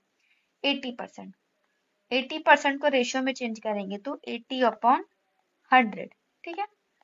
अब इसको रेशियो में चेंज किया, कैंसिल करके तो ये आएगा हमारा 4/5। कह रहा है कि length of diagonal of rhombus is 80% of the other diagonal, यानी पहला क्या है, अगर 5 है तो दूसरा क्या है, वो 4 है। क्वेश्चन में कह रहा है कि रोम्बस जो है उसका एक डायगोनल 80% है ऑफ इट्स अदर डायगोनल, उसको हमने रेशियो में चेंज कर दिया। रेशियो में चेंज करने के बाद क्या कह रहा है, रेशियो में जब हमने चेंज कर दिया, अब हमें सेकंड को फाइंड करना है। जैसे देखिए पहले फॉर्मूला लिखेंगे, एरिया क्या होता है रोम्बस का, इसका एरिया होता है 1/2 d1 मल्टीप्लाइड बाई d2। ये हो गया। अब कह रहा है कि then the area of the rhombus is x time the square of the large diagonal. जो लार्ज डायगोनल है उसका वो क्या है, x स्क्वायर है। मान देखिए ये 5 है, ये ऑब्वियस सी बात है, ये बड़ा डायगोनल होगा, और ये d2 है दूसरा, तो ये छोटा डायगोनल होगा। अब फॉर्मूले में यहाँ पे रखते हैं 1/2 मल्टीप्लाइड बाई, इसको मान लेंगे कि हम ये दिया है हमारा 4k, और मतलब एक सेकेंड, 4k मतलब ये आपको समझाने के लिए दिया है, ठीक है, इसको मान लेंगे ये हमारा 4k और नीचे दिया है ये हमारा 5k। ठीक है, तो ये 4k हो गया मल्टीप्लाइड बाई 5k। अब बोल रहा है कि एरिया जो है बड़े डायगोनल का, ये जो बड़ा डायगोनल है, डायगोनल, इसके स्क्वायर का कितना गुना है, x गुना है। ये एरिया दिया है क्वेश्चन के अकॉर्डिंग कि जो बड़े डायगोनल का स्क्वायर का x गुना है, तो यहाँ पे हम रख देंगे। तो एरिया हो जाएगा 5k का स्क्वायर मल्टीप्लाइड बाई x। तो इसमें हमें x की वैल्यू फाइंड करनी। मैं फिर से समझा रही हूँ कि क्वेश्चन में क्या दिया है कि एक डायगोनल दूसरे डायगोनल का 80% है। जब हमने 80% को रेशियो में चेंज किया तो आया 4/5। तो देखिए ये दोनों डायगोनल यानी इसके विकर्ण की वैल्यू आई है। तो जो और रोम्बस का जो फॉर्मूला होता है उसमें क्या होता है कि एरिया इक्वल टू 1/2 बड़ा डायगोनल मल्टीप्लाइड बाई छोटा डायगोनल। बड़े विकर्ण को छोटे विकर्ण से मल्टीप्लाई करके 2 से डिवाइड करते हैं। तो ये 5 है, तो ये 5 क्या होगा, उसका बड़ा विकर्ण होगा, और 4 क्या होगा, उसका छोटा विकर्ण होगा। तो इसको हम लेट करेंगे 4k और फिर 5k, फिर फॉर्मूले पे रखेंगे। तो रख दिया, और एरिया क्वेश्चन के अकॉर्डिंग ये दिया था कि बड़े डायगोनल के स्क्वायर का वो x गुना है। तो अब हमें x की वैल्यू फाइंड करनी। अब यहाँ से हम सॉल्व कर लेंगे। 1/2 multiplied by 20k square equal to 25k square multiplied by x। k से k कैंसिल हो गए, ये आया 10। x की वैल्यू आएगी 10/25 मीन्स x की वैल्यू है, जब इसको हमने कैंसिल किया तो आया 2/5। आई होप आपको क्वेश्चन समझ में आया होगा। नहीं आया होगा तो कमेंट बॉक्स में करिएगा, मैं फिर से इसको एक्सप्लेन कर दूंगी। So option is the correct answer. Next question. Pass percentage of an examination is 35% of a student who got 210 marks failed by 14 marks. Then what are the maximum marks of the examination? एक परीक्षा में उत्तीर्ण प्रतिशत कितना है, 35%। की passing marks कितना है, मैं इसको लिख सकती हूँ पीए। पीए मीन्स पासिंग मार्क्स, यानी उत्तीर्ण करने के लिए इसको कितना चाहिए, 35% चाहिए। कह रहा है कि यदि वो 200 अंक प्राप्त करता है, यानी वो उसे मान लीजिए 210 प्राप्त होता है करने वाला है, एक छात्र 14 अंकों से क्या, इतने अंकों से फेल हो जाता है, यानी कि अगर उसको इतना मिल जाता तो पास हो जाता। तो मान लेते हैं कि 210 में हम 14 को ऐड करते हैं तो वो पास हो गया उसका। ठीक है, और क्वेश्चन के अकॉर्डिंग पासिंग मार्क्स कितना दिया है, 35%। ठीक है, तो ये हमारा हो गया 35%। क्वेश्चन के अकॉर्डिंग ये दिया, तो इसको ऐड किया तो आया हमारा 35% आया इक्वल टू 200 यानी 224।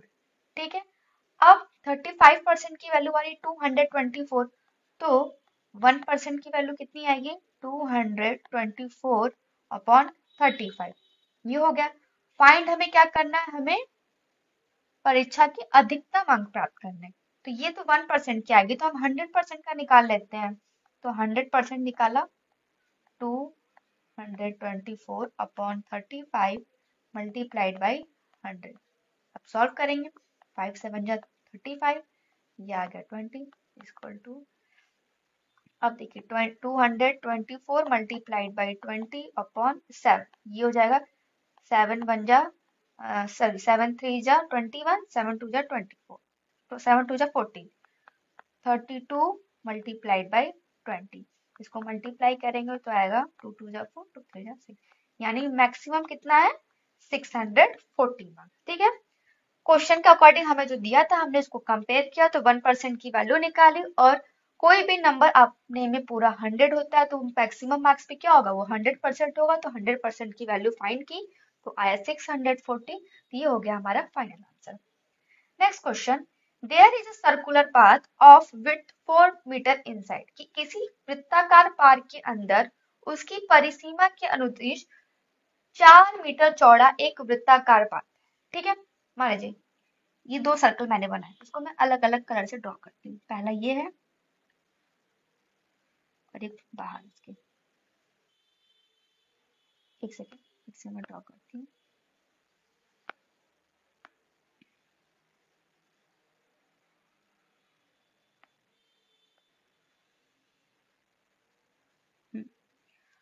क्या कह रहा है कि किसी वृत्ताकार पार्क के अंदर उसकी परिसीमा के अनुदिश 4 मीटर चौड़ा एक वृत्ताकार पथ, ये जो है ये पथ दिया है, ठीक है, ये कितना मीटर है, ये 4 मीटर है, ठीक है, और इस पार्क की त्रिज्या है 16 सेंटीमीटर, ठीक है।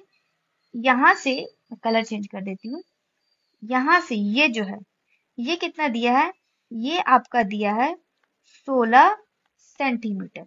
अब आप मुझे देखिए, ये अगर आपका 4 सेंटीमीटर है और ये आपका 16 सेंटीमीटर है, तो आप मुझे ये क्लियरली बता सकते हैं कि ये कितना होगा। तो 16 में से 4 चला गया तो ये कितना आएगी आपका 12 मीटर हो गया। सॉरी यहाँ पे भी ये मीटर में है।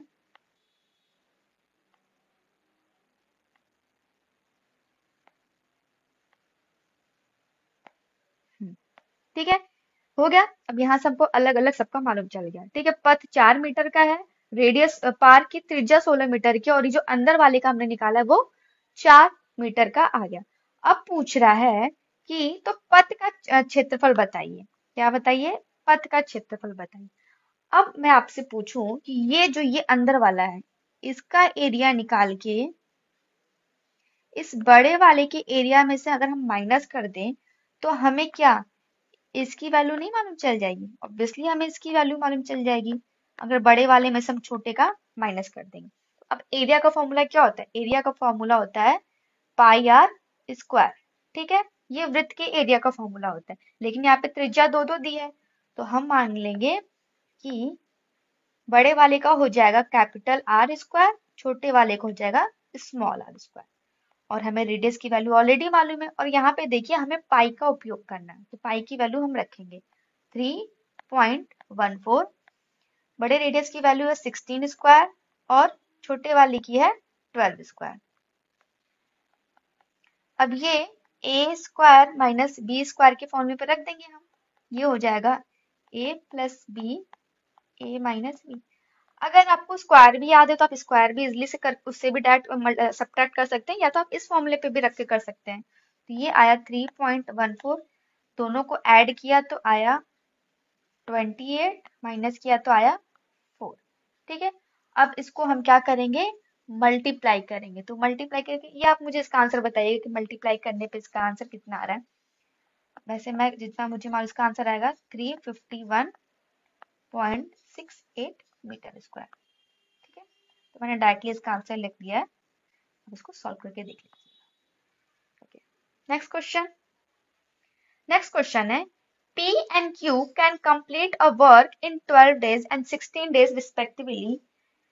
They work together for 4 days. How much of the work remains? कि P और Q है, ठीक है, ये P है और Q है, 12 दिन और 16 दिनों में काम पूरा कर सकते हैं, ठीक है। ये इनका काम का समय आ गया, ये दिया है टाइम। अब हम निकालेंगे टोटल वर्क। टोटल वर्क के लिए क्या करेंगे, हम इनका एलसीएम लेंगे। एलसीएम आएगा हमारा 48, ये आया हमारा टोटल वर्क। अब एफिशिएंसी क्या करेंगे, जैसे टोटल वर्क क्या होता है, टोटल वर्क होता है हमारा, इसका फॉर्मूला होता है जब हम एफिशिएंसी में यानी किसी की क्षमता में समय का मल्टीप्लाई कर देते हैं तो हमें टोटल वर्क यानी पूरा कार्य मिल जाता है। अब P की हम क्षमता निकालेंगे तो 48 से डिवाइड किया तो आया हमारा 4 और 16 से डिवाइड किया तो आया 3, यानी ये P और Q की क्षमता आ गई 4 और 3। अब क्वेश्चन ये कह रहा है कि वो दोनों एक साथ कितने दिन काम करते हैं, 4 दिन। तो इन दोनों की पहले जो एफिशिएंसी वो ऐड हो जाएगी, ये आई 7।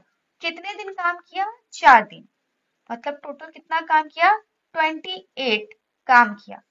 टोटल काम कितना है हमारा, टोटल काम तो हमारा 48 है।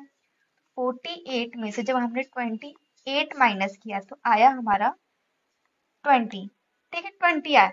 बट ये हमारा फाइनल आंसर नहीं है, ये हमारा रिमेनिंग वर्क नहीं, क्योंकि क्वेश्चन में पूछा है कि जो शेष कार्य है वो टोटल कार्य का कितना बचा है, ठीक है। कंपैरिजन करना, जब 48 में से आपने 28 माइनस किया वो 20 आया, उसकी तुलना करनी है टोटल वर्क से, यानी 20 टोटल वर्क का कितना है, ये हमसे पूछा है। जब आप इसको सॉल्व करेंगे तो आएगा 5/12, ये शेष है। अगर ऑप्शन में 20 दिया है और आपने इसको टिक कर दिया तो ये गलत हो जाएगा। क्यों? क्योंकि क्वेश्चन में पूछा है कि टोटल में से जो बचा हुआ काम है, टोटल वर्क का कितना शेष बचा हुआ है। तो उससे कंपैरिजन करके जब हमने सॉल्व किया तो 5/12 काम शेष बचा है। नेक्स्ट क्वेश्चन है, तीन क्रमागत प्राकृतिक संख्या इस प्रकार है कि पहले का वर्ग और दूसरे तथा तीसरे के गुणनफल का योग 191 है। देखिए, एक तो है कि आप इसको बेसिक मेथड से करिए, एक दूसरा है कि आप डायरेक्टली इसको ऑप्शन से ट्राई कर सकते हैं। पहला तो मैं बता रही हूँ बेसिक मेथड से कि आप मान लेंगे क्रमागत प्राकृतिक संख्या की बात किया है, तो ये हो जाएगा पहला हमारा n, दूसरा हो जाएगा n+1, तीसरा हो जाएगा n+2। अब क्वेश्चन के अकॉर्डिंग क्या कह रहे हैं कि पहले का वर्ग यानी n स्क्वायर, दूसरे और तीसरे यानी ये दूसरे और तीसरे के गुणनफल n+1 मल्टीप्लाइड बाई n, एक सेकेंड, हाँ, n+2, ठीक है, के योग का ये जो है 191 है, इसका स्क्वायर इन दोनों के गुणनफल का जो जब योग आप निकालेंगे तो ये 191 क्या है। तो देखिए क्लियरली दिख रहा है कि जब आप इसको सॉल्व करेंगे तो एक समीकरण बनेगा, उसको सॉल्व करेंगे तो बहुत ज्यादा आपका टाइम कंज्यूम होगा, बट आपको बेसिक भी आना चाहिए, तो आप इससे भी सॉल्व करके एक बार अपना आंसर देख लीजिएगा। बट मैं ऑप्शन से चेक करूँ, ऑप्शन क्या दिया, पहला ऑप्शन देखते हैं कि पहला दिया है 9, 10, 11। पहला क्या दिया है कि पहले का वर्ग यानी 9 का वर्ग क्या हो जाएगा 81 प्लस दूसरे तथा तीसरे के गुणनफल यानी 10 मल्टीप्लाइड बाई 11। देखते हैं क्या ये 191 आता है, 81 प्लस ये आया 110, इसको ऐड किया तो पहला ही ऑप्शन हमारा करेक्ट आ गया, ठीक है, यानी पहला option is the correct answer. आप बाकी ऑप्शंस को भी ट्राई कर सकते हैं, लेकिन हमारा यहाँ पे पहला ही ऑप्शन करेक्ट आ गया, यानी फर्स्ट ऑप्शन इज करेक्ट। और बाकी आप इसको बेसिक मेथड से भी कर सकते हैं, ये आपके ऊपर है। नेक्स्ट क्वेश्चन है कि in a school the total number of boys is 20% more than the total number of girls. What is the ratio of the number of boys to that of girls in the school. कि एक school में लड़कों की संख्या लड़कियों की कुल संख्या से कितनी ज्यादा है, 20%। मान लीजिए ये हमारा बॉयज है और ये हमारा गर्ल्स है, ठीक है, क्या कह रहे हैं, लड़कों की कुल संख्या लड़कियों की संख्या से कितना है, 20% ज्यादा है। मान लेंगे कि गर्ल्स कितनी है हमारी, ये हमारी 100 है, ठीक है। अब बॉयज क्या है, गर्ल्स का 20% ज्यादा है, तो देखिए इसका 20% आप निकालेंगे तो आएगा 20, 100 में जब आपने ऐड किया 20 तो कितना आया 120, ठीक है, क्योंकि ज्यादा बोला तो इसलिए ऐड कर रहे हैं, कम बोलता तो माइनस करते। और जब 100 वैल्यू दी हो तो आप डायरेक्टली उसको ऐसे करके लिख सकते हैं, मान लीजिए 100 का 20% ज्यादा तो डायरेक्टली आप 120 लिखिए, 100 का 50% ज्यादा है तो 150 लिखिए डायरेक्टली, क्योंकि 100 आपस में अपने में कंप्लीट है। और अगर आपसे बोले कि 100 का 30% कम है तो डायरेक्ट 70 लिखिए, ये डायरेक्टली आप ऐसे लिख सकते हैं। इसके लिए आपको प्रैक्टिस चाहिए, प्रैक्टिस करते करते आप सीख जाएंगे। हाँ, तो ये हो गया 120। अब इनका रेशियो पूछा, तो रेशियो का वेरी इजी क्वेश्चन, ये कैंसिल हो गया, ये आया 12,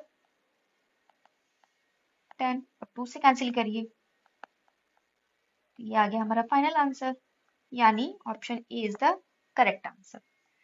next question, the difference between the circumference and radius of a circle is 37 metre. The area of the circle.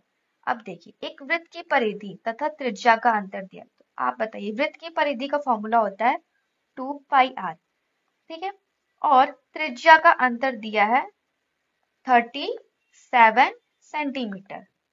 हमसे पूछा क्या है वृत्त का क्षेत्रफल, क्षेत्रफल क्या होता है पाई आर स्क्वायर।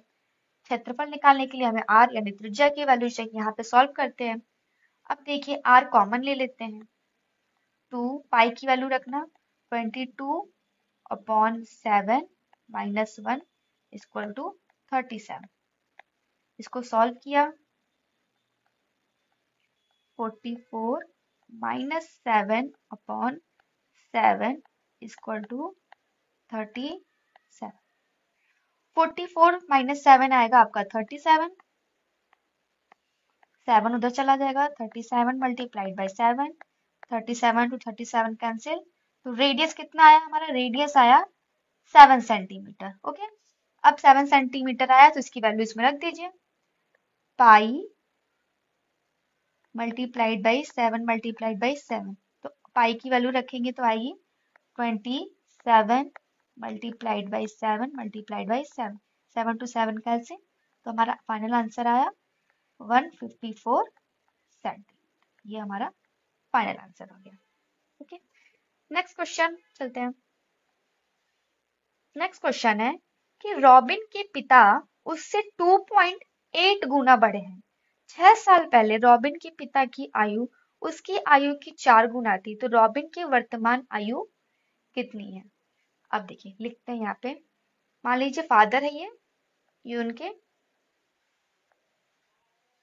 और यहाँ पे लिख दिया मैंने रॉबिन। ठीक है, क्वेश्चन क्या कह रहा है, 2.8 गुना, तो ये क्या है 2.8 है, इसको सिंपल में चेंज करते हैं, डेसिमल हटाएंगे तो आएगा 28/10, सॉल्व किया है तो 14/5, यानी कि जो रॉबिन के पिता है रॉबिन से 14/5 मतलब उतना गुना है, यानी कहने का मतलब सिंपल ही है, जब हमने रेशियो में चेंज कर लिया। ठीक है, तो नीचे वाली हमेशा क्या होती है, ओरिजिनल वैल्यू होती है, ऊपर वाला जो होता है जो क्वेश्चन में बता रहा है।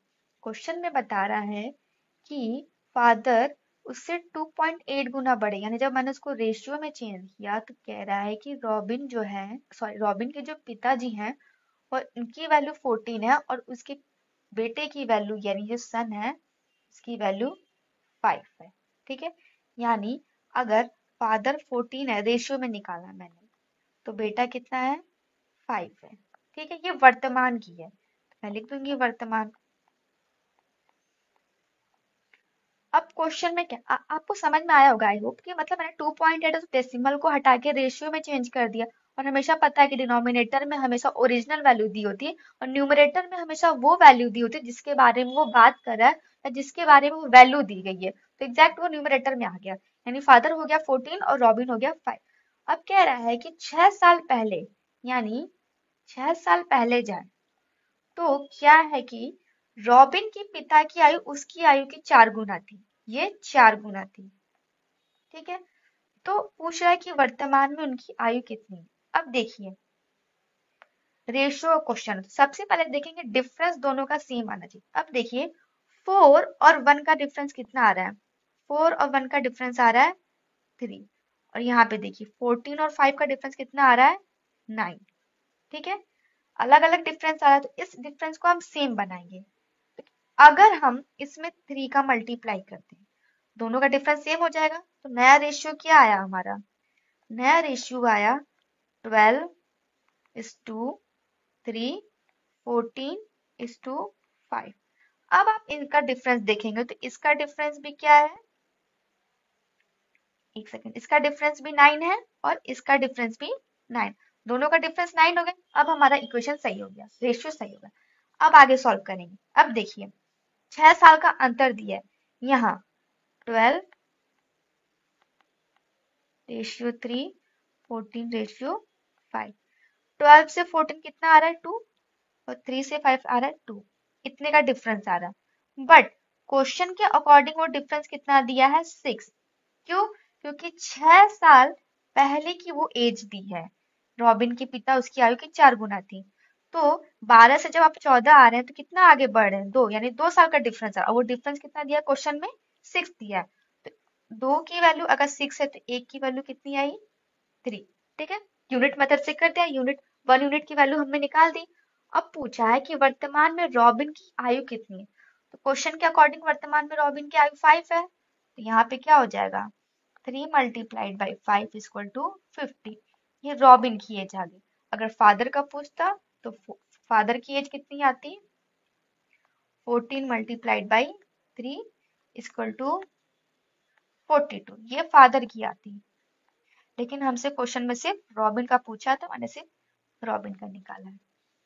नेक्स्ट क्वेश्चन, यदि किसी बेलन की ऊंचाई दुगनी कर दी जाए तो उसके आधार की त्रिज्या को किस संख्या से गुणा किया जाए कि आयतन मूल आयतन के समान ही रहे। देखिए फॉर्मूला क्या होता है इसका? होता है पाई आर स्क्वायर एच। ये हो गया। अब क्या किया उसने किससे मल्टीप्लाई कर दिया? बेलन की ऊंचाई दुगनी कर। देखिए पाई को तुम कंसीडर करेंगे नहीं क्योंकि कांस्टेंट है, तो इसमें तो कोई चेंज आएगा ही नहीं। तो जब ऊंचाई दुगनी कर दी हमने, यानी ये हो गई हमारी ऊंचाई। अब पाई को यहाँ पे निगलेक्ट करिए, क्यों? क्योंकि पाई कांस्टेंट है तो पाई में कोई चेंजेस वैसे भी नहीं आएगा। तो ये आ गया r square h equal to r square upon 2h। ठीक है, ये हम 1 मान लेंगे, ये 2 मान लेंगे। अब कह रहा है कि जब ऊंचाई को दोगुनी कर दी गई तो मुझे बताइए कि त्रिज्या को किस संख्या से गुणा करे कि इसका आयतन मूल आयतन के समान ही रहे। ये क्या है? ये हमारा मूल आयतन है। मतलब मूल आयतन हमारा कितना आना चाहिए? ये आना चाहिए, इसके समान रहना चाहिए कि वही पूछ रहा है कि मूल आयतन के बराबर रहे तो त्रिज्या में कितने का मल्टीप्लाई करें। अब आप देखिए यहाँ से पहले सॉल्व करते हैं। r1 square upon r2 square equal to 2h upon h। h से h कैंसिल हो गया। r1 square upon r2 square, एक सेकेंड, तो r1 अपॉन r2। अब स्क्वायर रूट करेंगे तो ये आएगा अंडर रूट 2 अपॉन 1। तो यहाँ से हम r2 की वैल्यू निकाल लेंगे, तो r2 की वैल्यू आएगी रूट, एक सेकेंड, r2 की वैल्यू आएगी r1 अपॉन रूट 2। अब यहाँ तक आप समझिए, ठीक है। अब क्या कह रहा है? अब हम क्या करेंगे? पूछ रहा है कि त्रिज्या में कितने से मल्टीप्लाई करें कि वो मूल त्रिज्या के बराबर है। अब हम क्या करेंगे? r2 की वैल्यू इसमें रखेंगे। r2 की वैल्यू हमने यहाँ पे रख दी पहले क्वेश्चन, यानी ये दिया है r1 square h equal to r2 की जगह हमने रखा r1 स्क्वायर अपॉन, ये आ गया 2 मल्टीप्लाइड बाई 2, ये हो गया r1 स्क्वायर h। अब देखिए ये दोनों सेम आ गया, ये दोनों भी सेम आ गया। यही हमसे पूछा था कि त्रिज्या में किससे मल्टीप्लाई करें कि पहले का आयतन और जो बाद में दोगुना करने पे जो आयतन आ रहा दोनों सेम है। तो यहाँ पे आप देखिए, ध्यान दिए, जो त्रिज्या में है किससे मल्टीप्लाई किया है? r1 में अगर हम 1 अपॉन रूट 2 से मल्टीप्लाई कर देंगे तो ये दोनों सेम आ जाएगा। पहले हमने r1 और r2 का निकाला, फॉर्मूला रेशियो निकाला कि r1 की वैल्यू कितनी और r2 की वैल्यू कितनी। फिर उसको वैल्यू में रख के देखा क्या वो वैल्यू सेम आ रही है, तो हाँ दोनों का आयतन सेम आ रहा है। मतलब जब हम r1 में 1 अपॉन रूट 2 से मल्टीप्लाई करेंगे तभी इन दोनों का आयतन भी सेम आएगा। Okay, now next question. हाँ, ऑप्शन कौन सा हो जाएगा? Option B is the correct answer. Next question. 6 balls begin to toll together and toll respectively at intervals 3, 4, 6, 7, 8 and 12 seconds. After how many seconds will they toll together again? 6 घंटियां एक साथ बजने लगती हैं और क्रमशः 3, 4, 6, 7, 8 और 12 के अंतराल पर बजती हैं। कितने सेकंड के बाद वे फिर से एक साथ बजेंगी? ऐसे क्वेश्चन में सिंपल क्या करते हैं, हम एलसीएम लेते हैं, यानी 3, 4, 6, 7, 8 का आप क्या और 12 का क्या करेंगे? आप एलसीएम लेंगे। जब आप एलसीएम लेंगे तो मैं इसका आंसर नहीं बताऊंगी, आप इसका आंसर बताएंगे। ये आपके लिए होमवर्क रहेगा। आपको क्या करना है, ये जो नंबर्स दिए हैं इनका एलसीएम लेना। एलसीएम लेना सबको आता है, तो इसका आंसर आप कमेंट बॉक्स में कमेंट करिएगा। आई होप आपको वीडियो पसंद आएगी, तो please like and subscribe my channel और इसको ज्यादा से ज्यादा शेयर करें और मुझे सजेस्ट करें कि आपको नेक्स्ट किस टॉपिक पे वीडियो चाहिए। Thank you so much and have a nice day.